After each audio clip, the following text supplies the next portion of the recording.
Hallelujah, praise God. ആത്മീയ പക്വതയിലേക്കും തികവിലേക്കും ദൈവം നമ്മെ കൊണ്ടുപോകുവാൻ പരിശുദ്ധാത്മാവ് നമ്മിൽ പ്രവർത്തിക്കുന്നത് ആഴമായ രൂപാന്തരത്തിന്റെ ഉടമകളായി ജീവിതങ്ങളായി നാം വെളിപ്പെടണമെന്ന് ദൈവം നമ്മെ കുറിച്ച് ആഗ്രഹിക്കുന്നു. അത് എപ്പോഴും ദൈവത്തിന്റെ ഹിതമാണെങ്കിലും ഈ ദിവസങ്ങളിൽ പരിശുദ്ധാത്മാവ് നമ്മോട് ഹല്ലേലൂയ നവംബർ ആദ്യത്തെ ഞായറാഴ്ചയിൽ ഷെയർ ചെയ്ത ആ ഭാഗത്തെ തുടർന്ന് ഞാൻ കൊണ്ടുപോവുകയാണ്. Perfection series, press on to perfection. നമ്മെ ആത്മീയ തികവിലേക്കും ആത്മീയ പക്വതയിലേക്കും നമ്മെ കൊണ്ടെത്തിക്കുവാനുള്ള ആ ഒരു ഉപദേശ സത്യങ്ങളും വെളിപ്പാടുകളുമാണ് പങ്കുവെക്കുന്നത്. So this is a perfection, perfecting of the saint series. Hallelujah. കൊലോസ്യർക്കെതിരെ 1-ാം അധ്യായം 28 29 വാക്യങ്ങൾ. അവനെ ഞങ്ങൾ അറിയിക്കുന്നതിൽ ഏത് മനുഷ്യനെയും ക്രിസ്തുവിൽ തികഞ്ഞവനായി നിർത്തേണ്ടതിന് പൗലോസ് അധ്വാനിക്കുകയാണ്. കൊളോസ്യ സഭയിൽ പോയിട്ടല്ല. കൊളോസ്യ സഭയുടെ പാസ്റ്റർ എപ്പഫ്രോഡിറ്റസും ഫിലെമോനെയും ഒക്കെ എഫെസസിലുള്ള തന്റെ ആ ശുശ്രൂഷയിൽ താൻ സ്വാധീനിച്ചു. അവർ പൗലോസിന്റെ ആത്മീയ മക്കളായി. അപ്പൻ എന്ത് ചെയ്യുന്നു? മക്കളും അത് ചെയ്യുന്ന ആ ഒരു അഭിഷേകം, ആ ഒരു ദർശനവും ആ ദൗത്യവും അവരുടെ മേൽ എഫെസസിൽ ദൈവസഭ വന്നു. അവരുടെ ഹൃദയത്തിന്റെ ഉള്ളത്തിൽ എരിവായി. എഫെസസിൽ ദൈവസഭ ഉണ്ടെങ്കിൽ അത് തന്നെയാണല്ലോ ദൈവത്തിന്റെ ഹൃദയവും ആഗ്രഹവും. ഹല്ലേലൂയ. എല്ലാ പട്ടണങ്ങളിലും എല്ലാ സ്ഥലങ്ങളിലും ദൈവസഭകൾ ഉളവാക്കണം. എപ്പഫ്രോഡിറ്റസും ഫിലെമോനും അവർ രണ്ടുപേരും സ്പർശിക്കപ്പെട്ടു. കൊളോസ്യ പട്ടണത്തിൽ ഇതാ ഒരു ദൈവസഭ. പൗലോസ് അവിടെ പോയിട്ടില്ല, പക്ഷെ അവർക്ക് നിർദ്ദേശങ്ങൾ കൊടുക്കുന്നു, അവർക്ക് ഉപദേശം കൊടുക്കുന്നു. അപ്പോസ്തോലിക സ്തോത്രം, ഹല്ലേലൂയ, വെളിപ്പാടുകളും ഉപദേശങ്ങളും പത്യോപദേശങ്ങളും എല്ലാം അവർക്ക് കൈമാറുകയാണ്. തലമുറകളായി കാലാകാലങ്ങളായി മറഞ്ഞു കിടന്ന ആ മർമ്മം ഇത് എന്ന് പറഞ്ഞ് കൊലോസ്യർക്കെതിരെ 1-ാം അധ്യായം 27-ാം വാക്യത്തിൽ പറഞ്ഞ് അത് കഴിഞ്ഞ് 28-ാമത്തെ വാക്യം, അവനെ ഞങ്ങൾ യേശുവിനെ ഞങ്ങൾ അറിയിക്കുന്നതിൽ ഏത് മനുഷ്യനെയും ക്രിസ്തുവിൽ തികഞ്ഞവനായി നിർത്തേണ്ടതിന് ഏത് മനുഷ്യനെയും പ്രബോധിപ്പിക്കുകയും ഏത് മനുഷ്യനോടും സകല ജ്ഞാനത്തോടും കൂടെ ഉപദേശിക്കുകയും സകല ജ്ഞാനത്തോട് ഉപദേശിക്കുകയും ചെയ്യുന്നു. Hallelujah.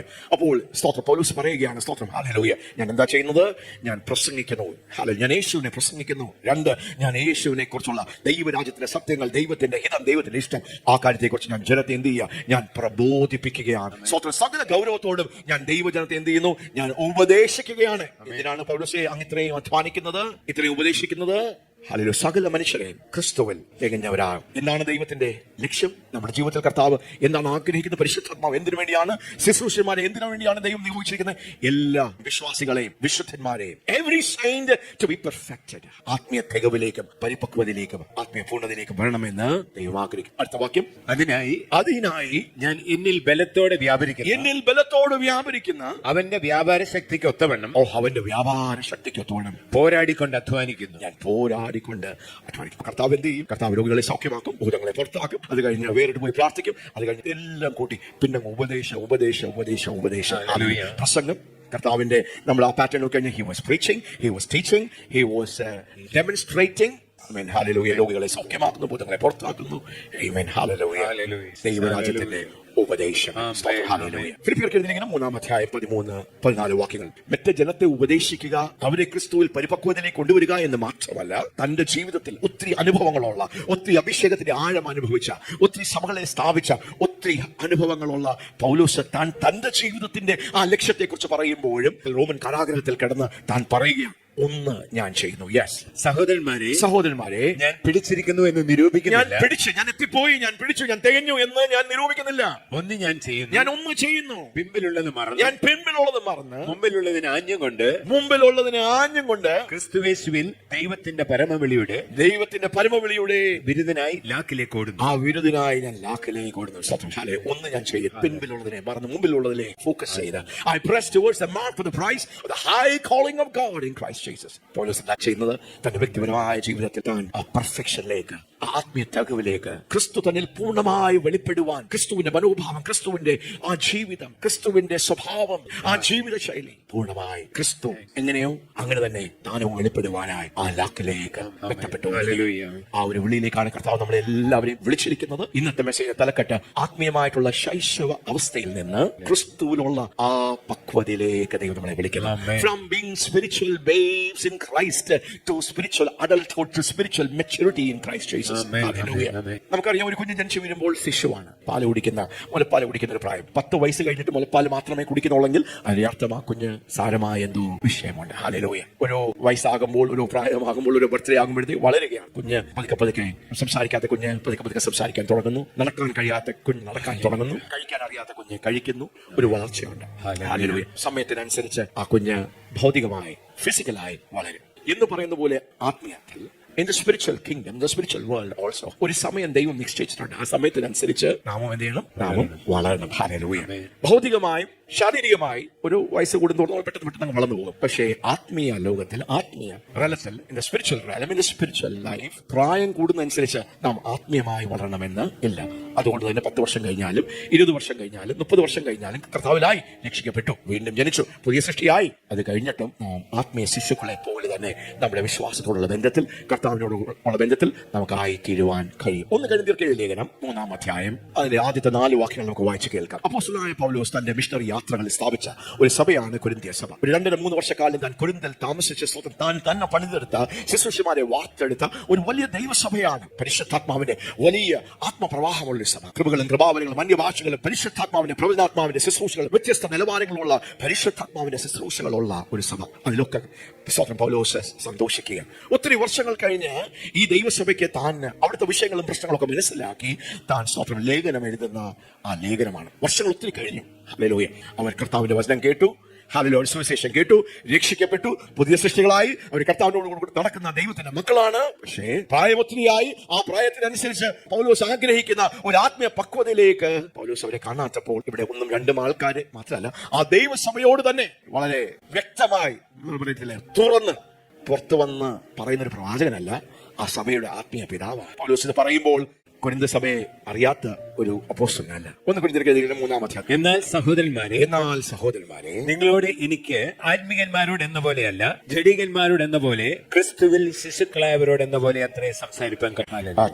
Brothers and sisters, when I was with you, I found it impossible to speak to you as those who are spiritually mature people, for you are still dominated by the mindset of the flesh, and because you are immature infants in Christ. Hallelujah. 1 കൊരിന്ത്യർക്കെഴുതിയ 4-ാം അധ്യായം 15-16 വാക്യങ്ങൾ. പൗലോസ് അപ്പോസ്തലന്റെ പ്രാഗൽഭ്യം ഏതെങ്കിലും പുറത്തുനിന്ന് വന്ന പ്രവാചകൻ പറഞ്ഞ ഒരു പ്രവചനമല്ല ഇത്. ആ സഭയെ നന്നായി അറിഞ്ഞ് വളർത്തിയെടുത്ത അപ്പോസ്തലനാണ് താൻ പറയുന്ന വാക്കുകൾ. നിങ്ങൾക്ക് ക്രിസ്തുവിൽ 10,000 ഗുരുക്കന്മാരുണ്ടെങ്കിൽ, You may have countless tutors, instructors, teachers in Christ. പിതാക്കന്മാർ ഏറെയില്ല. പിതാക്കന്മാർ ഏറെയില്ല. New Living Translation, you do not have many fathers. Yes. ക്രിസ്തുയേശുവിൽ ഞാനല്ലോ നിങ്ങളെ സുവിശേഷത്താൽ ജനിപ്പിച്ചത്. ക്രിസ്തുയേശുവിൽ ഞാനല്ലോ നിങ്ങളെ ജനിപ്പിച്ചത്. ആകയാൽ എന്റെ അനുകാരികളാകുവിൻ എന്ന് ഞാൻ നിങ്ങളെ പ്രബോധിപ്പിക്കുന്നു. എന്റെ അനുകാരികളാകുവീൻ എന്ന് ഞാൻ നിങ്ങളോട് പറയും. അപ്പോൾ കൊരിന്തിൽ വന്ന് ശുശ്രൂഷിക്കുന്ന അനേക ശുശ്രൂഷകരുണ്ട്, അനേക ഇൻസ്ട്രക്ടേഴ്സ് ഉണ്ട്, ടീച്ചേഴ്സ് ഉണ്ട്. പക്ഷെ പൗലോസ് പറയുക, ക്രിസ്തുവിൽ നിങ്ങൾക്ക് ഒരു അപ്പനേ ഉള്ളൂ. And I have become your father. അപ്പോൾ ഇത് സ്തോത്രം പുറത്തുനിന്ന് വന്ന ഒരു അപ്പോസ്തലന്റെയോ പുറത്തുനിന്ന് വന്ന ഒരു പ്രവാചകന്റെയോ മറ്റൊരു ശുശ്രൂഷകന്റെ വാക്കുകളല്ല. ആ ദൈവസഭയെ നന്നായി അറിയുന്ന, അവിടുത്തെ ജനത്തെ നന്നായി അറിയുന്ന, ആ സഭയുടെ പൾസ് അറിയുന്ന, ഹാർട്ട് അറിയുന്ന, താൻ തന്നെ ശുശ്രൂഷിച്ച് അധ്വാനിച്ച് സകലരെയും ക്രിസ്തുവിൽ പൂർണ്ണമാക്കണമെന്ന് ആ ഒരു ഉദ്ദേശത്തോട് ബന്ധപ്പെട്ട് പോരാടിക്കൊണ്ടിരിക്കുന്ന തന്റെ മക്കളെ നോക്കി, തന്റെ ജനത്തെ നോക്കി താൻ പറയുകയാ, മക്കളെ, അത് ഈ ദൈവസഭയിലുള്ള ദൈവജനത്തിനോട് സ്നേഹമില്ലാത്തതുകൊണ്ടല്ല. സ്വന്തം പൗലോസിന്റെ ദൈവത്തിനെയും പൗലോസിലേക്ക് ഓമന പുത്രന്മാരാണ്. പക്ഷേ അവരുടെ ആത്മീയ പക്വതയോടുള്ള ബന്ധത്തിലാണ് പൗലോസ് അപ്പോസ്തലൻ എന്ന് പറയുന്നത്. 1 Corinthians chapter 4 verse 15 NLT. For even if you had 10,000 others to teach you about Christ, you have only one spiritual father. For I became your father in Christ Jesus when I preached the good news to you. Hallelujah. Amen. Praise God. അപ്പോൾ ആ ദൈവസഭയോടുള്ള ബന്ധത്തിൽ ആ പൗലോസ് തന്റെ സ്ഥാനം, ഏത് അധികാരത്തിൽ നിന്നാണ് താൻ അത് സംസാരിക്കുന്നത്, പറയുന്നത്, താൻ കൊണ്ടു നടക്കുന്ന ആ ഹൃദയം, ആ ആത്മഭാരം, that burden for his people. Hallelujah. അതുകൊണ്ട് തന്നെ നമുക്ക് വളരെ ഗൗരവത്തോടെ എന്താണ് പൗലോസ് അപ്പോസ്തലൻ ദൈവസഭയോട് പറയാൻ ആഗ്രഹിക്കുന്നത്? 1 കൊരിന്ത്യർ 3-ാം അധ്യായം 1-ാമത്തെ വാക്യത്തിലേക്ക് നമുക്ക് വീണ്ടും. എന്നാൽ സഹോദരന്മാരെ, നിങ്ങളോട് എനിക്ക് ആത്മികന്മാരോട് എന്ന പോലെയല്ല, ആത്മീയന്മാരോട് എന്ന പോലെയല്ല, ജഡികന്മാരോട് എന്ന പോലെ, ക്രിസ്തുയേശുവിൽ ശിശുക്കളായവരോട് എന്ന പോലെ, ക്രിസ്തുയേശുവിൽ ശിശുക്കളായവരെ പോലെ എന്ന പോലെ സംസാരിപ്പാൻ കഴിഞ്ഞുള്ളൂ. ഭക്ഷണമല്ല പാലത്രേ ഞാൻ നിങ്ങൾക്ക് തന്നത്. ഭക്ഷിപ്പാൻ നിങ്ങൾക്ക് കഴിവില്ലായിരുന്നു. ഭക്ഷിപ്പാൻ, കട്ടിയുള്ള ആഹാരം, മാംസം കഴിപ്പാൻ നിങ്ങൾക്ക് പ്രാപ്തിയില്ലായിരുന്നു. ഇപ്പോഴും കഴിവായിട്ടില്ല. ഇന്നും നിങ്ങൾ ജഡീകന്മാരല്ലോ. ഇന്നും നിങ്ങൾ ജഡീകന്മാരല്ലോ. നിങ്ങളുടെ ഇടയിൽ ഈർഷ്യയും പിണക്കവും ഇരിക്കെ നിങ്ങൾ ജഡീകന്മാരും ശേഷം മനുഷ്യരെ പോലെ നടക്കുന്നവരുമല്ലയോ. Amen.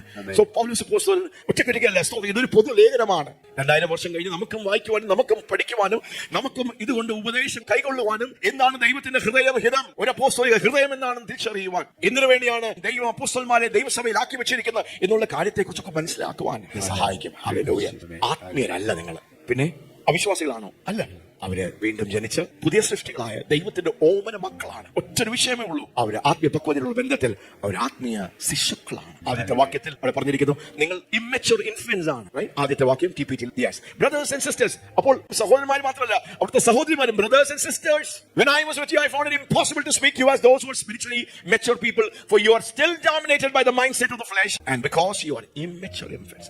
കർത്താവിനെ അറിഞ്ഞ് ആരംഭിക്കുമ്പോൾ നമ്മൾ പുതിയ സൃഷ്ടികളായി. മഹത്വത്തിന്റെ പ്രത്യാശയായ ക്രിസ്തു നമ്മുടെ ഉള്ളിൽ. ആ ഭാഗത്തേക്കൊക്കെ നമ്മൾ ഇന്ന് വരാം, ടച്ച് ചെയ്യാം. പക്ഷെ ഈ മക്കളുടെ അവസ്ഥ എന്താണ്? ഈ വിശ്വാസികളുടെ അവസ്ഥയാണ്. വർഷം ഒരു 10-15 വർഷം കഴിഞ്ഞു. പക്ഷേ ആ പുതുസഭ എടുത്ത് നോക്കുമ്പോൾ എത്രമാത്രമാണ് ആത്മീയ വളർച്ച ഉണ്ടാകേണ്ടത്, അത്രയും ആത്മീയ വളർച്ച അവർക്ക് ഉണ്ടായിട്ടില്ല. പോലീസ് പറയുക, കട്ടിയായിട്ട് നിങ്ങളോടൊന്നും സംസാരിക്കാനും കഴിയുന്നില്ല. കട്ടിയായിട്ടുള്ള ദൈവത്തിന്റെ ഉപദേശങ്ങൾ, നീതിയുടെ വചനത്തിന്റെ ഉപദേശങ്ങൾ തരുവാൻ കഴിയുന്നില്ല. ഹല്ലേലൂയ. ഇപ്പോഴും എനിക്ക് പാലത്തിന് നിങ്ങൾക്ക് തരുവാൻ കഴിയുന്നു. കൊരിന്ത്യ സഭയുടെ വിഷയം പ്രശ്നം എന്തായിരുന്നു? അവിടെ ഭയങ്കര ഗ്രൂപ്പിസമാണ്, പക്ഷം ചേരുകയാണ്, വഴക്കാണ്, പിണക്കമാണ്. ഇംഗ്ലീഷിൽ 3 വാക്കുകളാണ് പറഞ്ഞിരിക്കുന്നത്: സ്ട്രൈഫ്, ജലസി ആൻഡ് ഡിവിഷൻസ്. 3 വാക്കുകൾ. നിങ്ങളുടെ ഇടയിൽ ഞാൻ ഇത് അറിഞ്ഞു, അവിടെ വന്ന് കണ്ടില്ല, പൗലോസ് വേറെ എവിടെയുമാണ്. പക്ഷെ നിങ്ങളുടെ ഇടയിൽ നിന്ന് നിങ്ങളുടെ ലീഡേഴ്സ്, ശുശ്രൂഷന്മാർ അവരോട് നിങ്ങളുടെ ചർച്ചയിൽ നിങ്ങളെ പരിശോധിച്ചപ്പോൾ നിങ്ങളെ കുറിച്ച് പറഞ്ഞ കാര്യങ്ങളാണ്. അതിന്റെ അടിസ്ഥാനത്തിലാണ് ഞാൻ നിങ്ങളോട് പറഞ്ഞത്. അവിടെ എന്താ ഉള്ളത്? ഈർഷ്യയും പിണക്കവും, അവിടെ വാഗ്വാദം നടക്കുന്നു, ഗ്രൂപ്പിസവും ഡിവിഷനും. ദൈവസഭയിൽ മാത്രമല്ല, കുടുംബങ്ങളിൽ. അത് എവിടെ വെളിപ്പെട്ടാലും അത് ആത്മാവിന്റെ ഫലമല്ല, ആത്മാവിന്റെ പ്രവൃത്തിയല്ല, അത് ക്ഷണികമായ ഒരു കാര്യമാണ്. അതുകൊണ്ട് നിങ്ങൾ ആത്മീയരല്ല. അടിച്ചു പറയുന്ന പോലെ, എടുത്തടിച്ചു പറയുന്ന പോലെ അപ്പോസ്തലൻ പറയുക, "You not spiritual." നിങ്ങൾ ദൈവത്തിന്റെ മക്കളല്ല എന്നല്ല, നിങ്ങൾ പുതിയ സൃഷ്ടിയല്ല എന്നൊന്നും അല്ല പറയുന്നത്. പക്ഷെ നിങ്ങളുടെ ആത്മീയ പക്വതയുള്ള ബന്ധത്തിൽ you are still babes in Christ. വ്യക്തിപരമായിട്ടുള്ളത് പറയുമ്പോൾ നമ്മുടെ ജീവിതത്തെ ഒന്ന് വഴക്കെടുത്ത ഒരു വ്യക്തിയാണോ, പിണക്കമുള്ള ഒരു വ്യക്തിയാണോ, കുടുംബത്തിൽ ഈർഷ്യയും കലഹവും ഇതുപോലുള്ള വിഷയങ്ങൾ, ജടികമായിട്ടുള്ള കാര്യം കൊണ്ടുവരുന്ന ഒരു വ്യക്തിയാണോ താങ്കൾ? ദൈവസഭയിൽ അങ്ങനെയാണോ താങ്കളുടെ പെരുമാറ്റം, താങ്കളുടെ ബിഹേവിയർ? അതിനർത്ഥം ഹല്ലേലൂയ, ഈ ദൈവത്തിന്റെ വചനം ഒരു കണ്ണാടിയാണ്. നമ്മുടെ ജീവിതത്തിന്റെ അവസ്ഥയെ വാസ്തവമായി നമുക്കൊന്ന് കണ്ട് മനസ്സിലാക്കി അതൊന്ന് തിരിച്ചറിഞ്ഞ് മനസ്സിലാക്കപ്പെട്ട് ആത്മീയ ശൈശവ, ആ ശിശുവായിരിക്കുന്ന, സ്പിരിച്വൽ ബേബ് ആയിരിക്കുന്ന അങ്ങനെയുള്ള ആ തലത്തിൽ നിന്ന് ആ പക്വതയിലേക്ക്, ആത്മീയ പക്വതയിലേക്ക്. I had to nurse you and feed you with milk, not with the solid food of more advanced teachings, because you weren't ready for it. In fact, you're still not ready to eat solid food, for you are living your lives dominated by the mindset of the flesh. Ask yourselves, is there jealousy among you? Do you compare yourselves with others? Do you quarrel like children and end up taking sides? അവിടെ സ്തോത്രം, വഴക്കം, ഈർഷ്യയും കലഹവും ജലസിയും വിഷയങ്ങളും പ്രശ്നങ്ങളും ചേരി തിരിഞ്ഞ് അല്ല, അവിടെ ലൈംഗിക പാപങ്ങൾ, വ്യത്യസ്തമായിട്ടുള്ള ജഡത്തിന്റെ കാര്യങ്ങളാണ് ദൈവസഭയിൽ. അതോടെ പൗലോസോട് പറയാം, മക്കളെ, നിങ്ങൾ മക്കൾ തന്നെയാ, പക്ഷേ നിങ്ങൾ ദൈവത്തിന്റെ വചനവും പരിശുദ്ധാത്മാവിന്റെ സ്വഭാവ ഫലമായിരിക്കുന്ന സ്നേഹം, സന്തോഷം, ദീർഘക്ഷമ അതെല്ലാം വെളിപ്പെടുത്തുന്നതിന് പകരം നിങ്ങൾ ജഡത്താൽ പിടിക്കപ്പെട്ടിരിക്കുകയാണ്. 2 തിമോഥെയോസിന്റെ ലേഖനം 3-ാം അധ്യായം 16-17 വാക്യം. വീണ്ടും ഈ കൊരിന്ത്യ സഭയെ പൗലോസ് അപ്പോസ്തലൻ ഉപദേശിക്കുകയാണ്. ഹല്ലേലൂയ. അവരെ പഠിപ്പിക്കുകയാണ്, ഉപദേശിക്കുക. മക്കളെ, വളരണം, ക്രിസ്തുവിൽ നിങ്ങൾ വളരണം. നിങ്ങളെ കുറിച്ചുള്ള ദൈവത്തിന്റെ ആ സ്വപ്നത്തിലേക്ക്, ആ ഹിതത്തിലേക്ക്, ആ ഇഷ്ടത്തിലേക്ക്, ആ കാഴ്ചപ്പാടുകളിലേക്കൊക്കെ നിങ്ങൾ വളർന്ന് വരണം. ഹല്ലേലൂയ. 2 തിമോഥെയോസ് 3-ാം അധ്യായം 16-17 സുപരിതമായ ഭാഗമാണ്. തിമോഥെയോസ് എഫെസസിലെ പാസ്റ്ററാണ്. തിമോഥെയോസേ, ദൈവവചന ഉപദേശത്തിന് നീ ഒത്തിരി ശ്രദ്ധ കൊടുക്കണം. അത് കാരണം എന്താണ് പൗലോസ് പറയുന്നത്? എല്ലാ തിരുവെഴുത്തും ദൈവശ്വാസികമാകയാൽ ദൈവത്തിന്റെ മനുഷ്യൻ സകല സൽപ്രവൃത്തിക്കും വക പ്രാപിച്ച്. ദൈവത്തിന്റെ മനുഷ്യൻ എന്ന് പറഞ്ഞാൽ നാം എല്ലാവരും എല്ലാ വിശ്വാസികളും തികഞ്ഞവനാകേണ്ടതിന്, എന്ന് പറഞ്ഞ തികഞ്ഞവനാകേണ്ടതിന് ഉപദേശത്തിനും ശാസനത്തിനും ഗുണീകരണത്തിനും നീതിയിലെ അഭ്യാസത്തിനും പ്രയോജനമുള്ളവനാകുന്നു. പൗലോസ് ആത്മീയനായ തിമോഥെയോസിനോട് പറയാ, ദൈവവചന ഉപദേശത്തിനും പഥ്യോപദേശം പഠിപ്പിക്കുവാൻ, ആ കാര്യങ്ങൾ നിർദ്ദേശിക്കുവാൻ, എങ്ങനെയാണ് ഒരു ആത്മീയൻ ജീവിക്കേണ്ടത്, എന്താണ് ആത്മാവ്, പരിശുദ്ധാത്മാവ് ഈ പുതിയ സൃഷ്ടിയിൽ ചെയ്തെടുത്തിരിക്കുന്നത് എന്ന് ദൈവവചനം അവരെ നന്നായി പഠിപ്പിക്കണം. 4 കാര്യങ്ങളാണ് പൗലോസ് എടുത്ത് പറയുന്നത്. ഈ ദൈവവചനം ധ്യാനിക്കുമ്പോൾ, പഠിപ്പിക്കപ്പെടുമ്പോൾ, ഉപദേശിക്കുമ്പോൾ എന്താ അവിടെ പ്രോത്സാഹനം മാത്രമല്ല, അവിടെ എന്തുകൊണ്ട് ആദ്യം ഡോക്ടറിൻ എന്ന് പറഞ്ഞ ഡോക്ടറിൻ, അവിടെ ഉപദേശം. ഈ ദൈവത്തിന്റെ വചനം എന്ത് ചെയ്യും? നമ്മെ ദൈവത്തിന്റെ ഹിതത്തെ പറ്റിയും ദൈവത്തിന്റെ വഴികളെ പറ്റിയും ദൈവം നമ്മളെ, ആ വചനം എന്ത് ചെയ്യും? നമ്മെ ഉപദേശിക്കും. അക്കാലം ഉയർത്തി എത്ര പേര് അങ്ങനെ ആഗ്രഹിക്കുന്നു? എല്ലാ തിരുവെഴുത്തുകളും പരിശുദ്ധാത്മാവിന്റെ ജീവനും ശ്വാസവുമാണ് തുടങ്ങിയിരിക്കുന്നത്. അത് നമ്മളിൽ വലിയ ദൈവപ്രവൃത്തി ചെയ്തെടുക്കും. ആ ദൈവത്തിന്റെ വചനത്തെ നാം വ്യക്തിപരമായി പഠിക്കുന്നു, ധ്യാനിക്കുന്നു, നാം സ്വീകരിക്കുന്നുവെങ്കിൽ, ദൈവസഭയിൽ ദൈവത്തിന്റെ വചനം ഉപദേശിക്കുമ്പോൾ നാം അത് കൈക്കൊള്ളുന്നുവെങ്കിൽ എന്താ സംഭവിക്കുന്നത്? നാം ദൈവത്തിന്റെ വഴികളിലും ദൈവത്തിന്റെ ഹിതങ്ങളിലും നാം ഉപദേശിക്കപ്പെടും. ദൈവത്തിന്റെ മനുഷ്യൻ അല്ലെങ്കിൽ വക പ്രാപിച്ച് സകലത്തിലും തികഞ്ഞ്. ആ വാക്യം വായിക്കാം, 17-ാമത്തെ വാക്യം. എല്ലാ തിരുവെഴുത്തും ദൈവശ്വാസികമാകയാൽ ദൈവത്തിന്റെ മനുഷ്യൻ സകല സൽപ്രവൃത്തികളിലും വക പ്രാപിച്ച് തികഞ്ഞവനാകേണ്ടതിന് പൂർണ്ണനാകേണ്ടതിന് ഉപദേശത്തിനും ശാസനത്തിനും ഗുണീകരണത്തിനും നീതിയിലെ അഭ്യസനത്തിനും പ്രയോജനമുള്ളതാണ്. that the man of God may be perfect, thoroughly furnished for all good works. അതുകൊണ്ട് എത്ര പേർ ദൈവത്തിന്റെ വചനത്തെ വളരെ സീരിയസ് ആയി പത്യോപദേശം, ദൈവത്തിന്റെ പഠിപ്പിക്കൽ ഉപദേശങ്ങൾ. അപ്പോൾ ആദ്യം എന്ത്, ഈ വചനം എന്ത്, ഈ വചനം നമ്മൾ കഴിച്ചാൽ എന്ത് സംഭവിക്കും? വചനം നമുക്കറിയാം, അത് മായമില്ലാത്ത പാല, അത് ക്രിസ്തുവിന്റെ ആദ്യ പാഠങ്ങൾ. അതുകൊണ്ട് പൗലോസിന്റെ ലേഖനം എടുത്ത് നോക്കിയാൽ ആദ്യം കർത്താവ് നമുക്ക് വേണ്ടി ഈ പുതിയ സൃഷ്ടിയിൽ, ക്രൂശിന്റെ യാഗത്തിൽ, ഈ വലിയ രക്ഷയിൽ, in this great salvation, ഈ വലിയ ഗ്ലോറിയസ് സാൽവേഷനിൽ ദൈവം നമുക്ക് വേണ്ടി എന്ത് ചെയ്തു? ആമേൻ. എഫേസ്യർക്കെഴുതിയ ലേഖനത്തിൽ ആദ്യത്തെ 3 അധ്യായങ്ങൾ ആ ഡോക്ട്രിൻസ്, ക്രിസ്തു ആരാണ്, ക്രിസ്തു നമുക്ക് വേണ്ടി എന്ത് ചെയ്തു, ക്രിസ്തുവിൽ നമ്മൾ ആരായി തീർന്നിരിക്കുന്നു, ഡോക്ട്രിൻ is teaching. ദൈവത്തിന്റെ ഹിതം, ദൈവത്തിന്റെ ഇഷ്ടം, ദൈവത്തിന്റെ വഴികളെ കുറിച്ചുള്ള ഉപദേശങ്ങൾ, പത്യോപദേശമാണ്. ഹല്ലേലൂയ. എഫേസ്യർക്കെഴുതിയ ലേഖനം 4:5-6 ഇത്ര വലിയ ദൈവപ്രവൃത്തി ദൈവം നമുക്ക് ചെയ്തതുകൊണ്ട് നമ്മൾ എന്ത് ചെയ്യണം? എന്താണ് നമ്മുടെ ഉത്തരവാദിത്തം? നമ്മൾ എങ്ങനെ റെസ്പോണ്ട് ചെയ്യണം? എങ്ങനെ പ്രതികരിക്കണം? എങ്ങനെ നമ്മൾ ദൈവത്തിന്റെ കൽപ്പനകൾ, ദൈവത്തിന്റെ വചനം പ്രമാണിക്കണം? How we must walk worthy of the call. ദൈവത്തിന്റെ വിളിക്കനുസരിച്ച് നമ്മൾ എങ്ങനെ ജീവിക്കണം, എങ്ങനെ നടക്കണം? ആമേൻ. അപ്പോൾ ദൈവവചനം എന്താ ചെയ്യുന്നത്? ഒന്ന്, ഡോക്ട്രിൻ. ഹല്ലേലൂയ. ദൈവത്തിന്റെ വചനം എന്ത് ചെയ്യും? നമ്മളെ ഉപദേശിക്കും. It will teach you. എന്ന് പറഞ്ഞാൽ teach you. We need a teaching of God's word. Hallelujah. ആ വകവരാപിച്ച തികഞ്ഞവനാകണമെങ്കിൽ, ആത്മീയ തകവിലേക്ക്, പക്വതയിലേക്ക് വരണമെങ്കിൽ, ക്രിസ്തുവിന്റെ മനോഭാവവും സ്വഭാവവും ആ ജീവിത ശൈലി നമ്മളിൽ വെളിപ്പെടണമെങ്കിൽ, ദൈവം നമ്മിൽ പ്രസാദിക്കണമെങ്കിൽ, ഇവന്റെ പ്രിയപുത്രൻ ഇവനിൽ ഞാൻ പ്രസാദിച്ചിരിക്കുന്നു. Into that maturity. ദൈവത്തിന് നമ്മളോടെല്ലാം സ്നേഹമാണ്, ശിശുക്കളെയും സ്നേഹ, ജഡികന്മാരോട് നമ്മളോട് സ്നേഹ. ക്രിസ്തുവിനെ നമ്മളിൽ വെളിപ്പെടുത്തുവാൻ, പുറത്തെടുക്കുവാൻ, നാം ക്രിസ്തുവിന്റെ പത്രമാകുവാൻ ദൈവത്തിന്റെ പരിശുദ്ധാത്മാവ് ദൈവസഭയിൽ പ്രവർത്തിക്കുന്നു. 2, റിപ്രൂഫ് ആൻഡ് കറക്ഷൻ. നമ്മൾ ദൈവവചനം വായിക്കുമ്പോൾ എന്ത് സംഭവിക്കും? നമ്മുടെ ജീവിതത്തിൽ ഉണ്ടായിരിക്കുന്ന പാപത്തിന്റെ അവസ്ഥകൾ, ജഡികമായ അവസ്ഥകൾ, ഏത് ആത്മീയമായിരിക്കുന്നു, ഏത് ജഡികമായിരിക്കുന്നു, ഏത് പൈശാചികമായിരിക്കുന്നു എന്നുള്ള ഒരു തിരിച്ചറിവും ഉൾബോധം. ഞാൻ ചെയ്യുന്നത് അത് ആത്മപ്രേരിതമാണോ, അതിന് ആത്മീയന് ചേർന്നതാണോ, അതോ ഒരു ജഡീക വ്യക്തി ചെയ്യുന്ന ഒരു കാര്യമാണോ? ദൈവം ധ്യാനിക്കുമ്പോൾ പരിശുദ്ധാത്മാവ് സന്ധി മജ്ജകളെ വേർതിരിക്കുന്ന പോലെ ആത്മാവിനെ, ദേഹിയെ, the spirit and soul, what is spiritual and what is soulish, reproof and correction. 3, correction from error, correction for discipline and obedience. Hallelujah. നമ്മുടെ ജീവിതത്തെ കറക്റ്റ് ചെയ്യുവാൻ, ക്രമീകരിക്കുവാൻ, അനുസരണത്തിൽ നമ്മളെ വഴി നടത്തുവാൻ. 4, instruction and training in righteousness. നീതിയിൽ നമ്മെ ട്രെയിൻ ചെയ്യാൻ, ഇൻസ്ട്രക്ട് ചെയ്യാൻ, നമ്മളെ വളർത്തുവാൻ. in holy living, conformity to God's will and thought, purpose and action. ഒരു വിശുദ്ധ ജീവിതം ജീവിക്കുവാൻ ഇത് ജീവന്റെ വചനമാണ്. നിങ്ങളെ പത്യോപദേശത്തിൽ നിങ്ങളെ പിടിഞ്ഞെടുക്കുന്ന വചനമാണ്. ക്രിസ്തുവിൽ നിങ്ങളെ ആത്മീയ തികവിലേക്ക് കൊണ്ടുവരുന്ന വചനമാണ്. നമുക്ക് പ്രസംഗങ്ങൾ ആവശ്യമാണ്, പ്രബോധനങ്ങൾ ആവശ്യമാണ്, നമ്മളെ എൻകറേജ് ചെയ്ത് നമ്മളെ ഉത്സാഹിപ്പിക്കുന്ന, നമുക്ക് ആശ്വാസത്തിന്റെ പ്രസംഗങ്ങൾ ആവശ്യമാണ്. അപ്പോൾ തന്നെ ദൈവവചനത്തിന്റെ പത്യോപദേശങ്ങളും സത്യങ്ങളും ഉപദേശങ്ങളും നമ്മുടെ ജീവിതത്തിലുള്ള വിഷയങ്ങൾ ഉള്ളതുപോലെ ഒന്ന് കണ്ട് ഒന്ന് ക്രമീകരിക്കുവാനുള്ള ഒരു പത്യോപദേശം. These are teachings, doctrines. Hallelujah. 1 കൊരിന്ത്യർ 3 അധ്യായത്തിലേക്ക് നമുക്ക് തിരിച്ചു വരാം. Hallelujah. അവിടെ പൗലോസ് ഉപയോഗിക്കുന്ന വാക്കാണ്, നിങ്ങൾക്ക് കട്ടിയുള്ള ആഹാരം. നിങ്ങളുടെ ജീവിതത്തിൽ നിങ്ങളെ ഗുണദോഷിക്കുവാൻ, ഉപദേശിക്കുവാൻ, ദൈവത്തിന്റെ വഴികൾ പറഞ്ഞ് നിങ്ങളുടെ ജീവിതത്തിൽ തെറ്റായിരിക്കുന്ന കാര്യങ്ങളെ, ജഡികമായിരിക്കുന്ന കാര്യങ്ങളെ അതിനെ കട്ട് ചെയ്ത് കളയുവാൻ, അതിനെ മാറ്റുവാൻ നിങ്ങളോട് പറഞ്ഞിട്ടും വിസമ്മതിക്കുന്ന, അതിനെ സ്വീകരിക്കുവാൻ കഴിയാതെ നിൽക്കുന്ന ഒരു അവസ്ഥ. അപ്പോൾ ക്രിസ്തുവിലുള്ള ആ ശൈശവകാലം അല്ലെങ്കിൽ ശിശു പ്രായം എന്ന് പറഞ്ഞാൽ എന്താണ്? ഹല്ലേലൂയ. കർത്താവ് നമ്മളെ സ്നേഹിക്കുന്നു, കർത്താവ് നമ്മളെ കരുതുന്നു, കർത്താവ് നമ്മളെ ഉയർത്തും, കർത്താവ് നമ്മളെ മാനിക്കും, കർത്താവ് നമ്മളെ കരുതും. അതെല്ലാം ക്രിസ്തുവിന്റെ ആദ്യ വചനങ്ങളാണ്. അതെല്ലാം നമുക്ക് ആവശ്യമാണ് പ്രിയപ്പെട്ടവരെ. അത് ദൈവവചനത്തിന്റെ എന്താകുന്നു? പാലാകാം. അതോട് നമുക്ക് ഭയങ്കര സന്തോഷം ഇല്ലേ? കുഞ്ഞുങ്ങളുടെ ഭയങ്കര സന്തോഷം. പിന്നെ കുറച്ച് കഴിയുമ്പോഴത്തേക്ക് പിന്നെ ഭയങ്കര നിരാശ. പിന്നെ കഴിയുമ്പോഴത്തേക്ക് ഒരു ദിവസം വരുമ്പോൾ കൈകെട്ടിയിരിക്കുന്നു, എല്ലാം പോയി, എല്ലാ സന്തോഷവും എന്താ, എല്ലാ ആഹ്ലാദവും പോയി. ഒരു ദിവസം ഭയങ്കര തുള്ളിച്ചാട്ടമാണ് അല്ലെ? അത് നമ്മുടെ ആത്മജീവിതത്തിന്റെ ആദ്യ പാഠങ്ങളാണ്, ആദ്യ ദിവസങ്ങളാണ്. പക്ഷെ നമ്മൾ ആത്മീയമായി വളരുമ്പോൾ നമ്മുടെ ജീവിതത്തിൽ വലിയ വ്യതിയാനങ്ങൾ സംഭവിക്കും. 1-ാമത്തെ വാക്യം വീണ്ടും നമുക്കൊന്ന് വായിക്കാം. അവിടെ പറഞ്ഞിരിക്കുന്നത് ഒരു പദമാണ്. GPT ട്രാൻസ്ലേഷൻ ഉണ്ട്, മലയാളത്തിൽ നമുക്ക് വായിക്കാം. എന്നാൽ സഹോദരന്മാരെ, നിങ്ങളോട് എനിക്ക് ആത്മീകന്മാരോട് എന്ന പോലെയല്ല, ജഡീകന്മാരോട് എന്ന പോലെ, ക്രിസ്തുവിൽ ശിശുക്കളായവരോട് എന്ന പോലെ എത്രേ സംസാരിക്കാൻ കഴിഞ്ഞുള്ളൂ. ഭക്ഷണമല്ല, പാലത്രേ ഞാൻ നിങ്ങൾക്ക് തന്നത്. ഹല്ലേലൂയ. അപ്പോൾ ക്രിസ്തുവിൽ ശിശുക്കളുടെ പ്രത്യേകത എന്താ? അവർക്ക് ദൈവവചനം ഒന്നും തന്നെ ഭക്ഷിക്കാനോ തന്നെ സ്വീകരിക്കാനോ അല്ലെങ്കിൽ അതിനെ കട്ടിയുള്ള മാംസം, ഉപദേശങ്ങൾ നമ്മുടെ ജീവിതത്തിൽ ദൈവം ആഗ്രഹിക്കുന്ന ആ ഒരു ആത്മീയ തികവിലേക്ക്, നമ്മുടെ ജീവിതത്തിന്റെ കുറവുകൾ, നമ്മുടെ ജീവിതത്തിന്റെ ജഡീകമായിട്ടുള്ള കാര്യങ്ങളെ കട്ട് ചെയ്ത് അതിനെ മാറ്റി ദൈവത്തിലേക്ക് പോകുന്ന ആ വിശുദ്ധിയിലേക്ക്, ആ ശുദ്ധീകരണത്തിലേക്ക് പോകുന്ന ആ പ്രക്രിയയിൽ കൊടുക്കുവാൻ കഴിയാത്ത ഒരവസ്ഥ. Brothers and sisters, when I was with you, I found it impossible to speak to you as those who are spiritually mature people, for you're still dominated by the mindset of the flesh, and because you're immature infants in Christ. ആത്മശിശുക്കളുടെ ഒരു പ്രത്യേകത എന്ന് പറഞ്ഞു കഴിഞ്ഞാൽ അവര് വീണ്ടും ജനിച്ചവരാണ്, പുതിയ സൃഷ്ടികളാണ്. മാത്രത്തിന് പ്രത്യാശ ക്രിസ്തു അവരുടെ ഉള്ളിൽ, അവരുടെ ആത്മാവിൽ ജീവിക്കുന്നു. പക്ഷെ എപ്പോഴും അവിടെ നടക്കുന്നത് എങ്ങനെയാണ്? അവരുടെ സ്വഭാവം എങ്ങനെയാണ്? അവരുടെ തീരുമാനങ്ങൾ എങ്ങനെയാണ്? അവരുടെ കാഴ്ചപ്പാട് എങ്ങനെയാണ്? അത് ജഡീകമായിട്ടാണ്. അതെങ്ങനെയാ? അത് ജഡീകമായിട്ട്.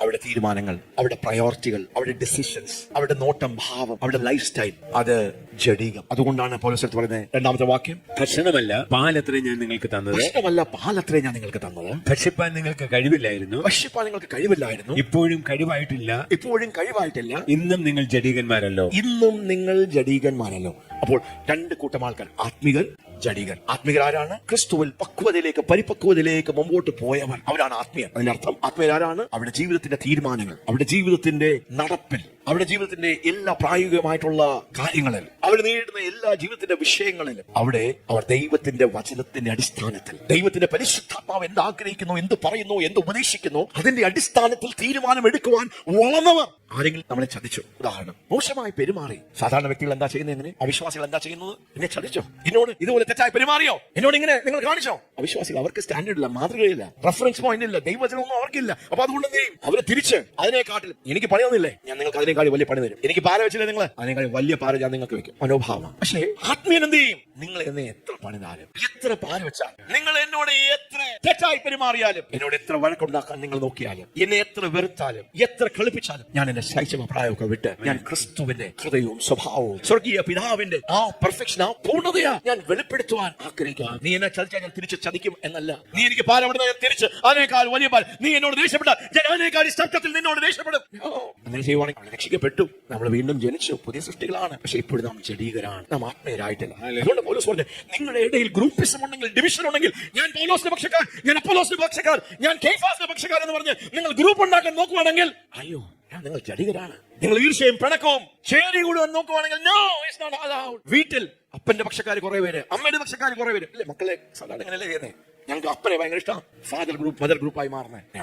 വഴക്കും പിണക്കവും അടിയും ജഡികമായ. അപ്പോൾ ആത്മാവിൽ ശിശുക്കളാരാണ്? ആത്മീയ ശൈശവ പ്രായം എന്ന് പറയുമ്പോൾ എന്താണ്? അവർ ദൈവത്തിന്റെ ആത്മാവും ദൈവവചനത്തിന്റെ ആധാരത്തിലല്ല അവർ ജീവിക്കുന്നത്. അവരുടെ തീരുമാനങ്ങൾ, അവരുടെ പ്രതികരണങ്ങൾ, അവരുടെ റെസ്പോൺസ്, അവരുടെ റിയാക്ഷൻ, അവർ പെരുമാറുന്നത്, അവരുടെ മനോഭാവങ്ങൾ അങ്ങനെയല്ല. പിന്നെ എങ്ങനെയാ? ജഡത്തിന്, ജഡീകം, അല്ലെ? ജഡം, ജഡം, ജഡം എന്ന് പറഞ്ഞൊരു വാക്ക് ബൈബിളിൽ ഒത്തിരി ഉപയോഗിച്ചിട്ടുണ്ട്, പുതിയ നിയമത്തിൽ പല പ്രാവശ്യം. ഫ്ലഷ് വേറൊരു വാക്കാണ്, കാർണൽ നേച്ചർ, വെറും ജഡികനം എന്ന് പറഞ്ഞു കഴിഞ്ഞാൽ സകല ജഡത്തിന്മേൽ ഞാൻ എന്റെ ആത്മാവിനെ പകരുമെന്ന് പറയുമ്പോൾ, ആ ജഡം എന്ന് പറഞ്ഞാൽ മനുഷ്യനെയാണ് കാണിക്കുന്നത്. സകല മനുഷ്യരുടെ മേലിൽ മാംസം, ജഡം, ഇംഗ്ലീഷിൽ ഫ്ലഷ് എന്ന് പറയുമ്പോൾ മീറ്റ് എന്നർത്ഥം. പക്ഷേ നിങ്ങൾ ജഡീകരാണ് എന്ന് പറയുമ്പോൾ, ജഡ മനുഷ്യരാണെന്ന് പറയുമ്പോൾ അതിന്റെ അർത്ഥം എന്താ? നിങ്ങൾ കാർണൽ. ഗ്രീക്ക് ഭാഷയിൽ അതിന്റെ പേരാണ് സാർസ്, SARS. ഫ്ലഷ് ഈസ് കോൾഡ് സാർസ്, കാർണൽ നേച്ചർ. അതിന്റെ അർത്ഥം എന്ന് പറഞ്ഞാൽ the desires, cravings, passions and ungodly appetites of our soul and body independent of God. നമുക്കറിയാം, മനുഷ്യൻ, ആത്മാവ്, ദേഹി, ദേഹം, മൂന്ന് ഭാഗമാണ് മനുഷ്യനുള്ളത്.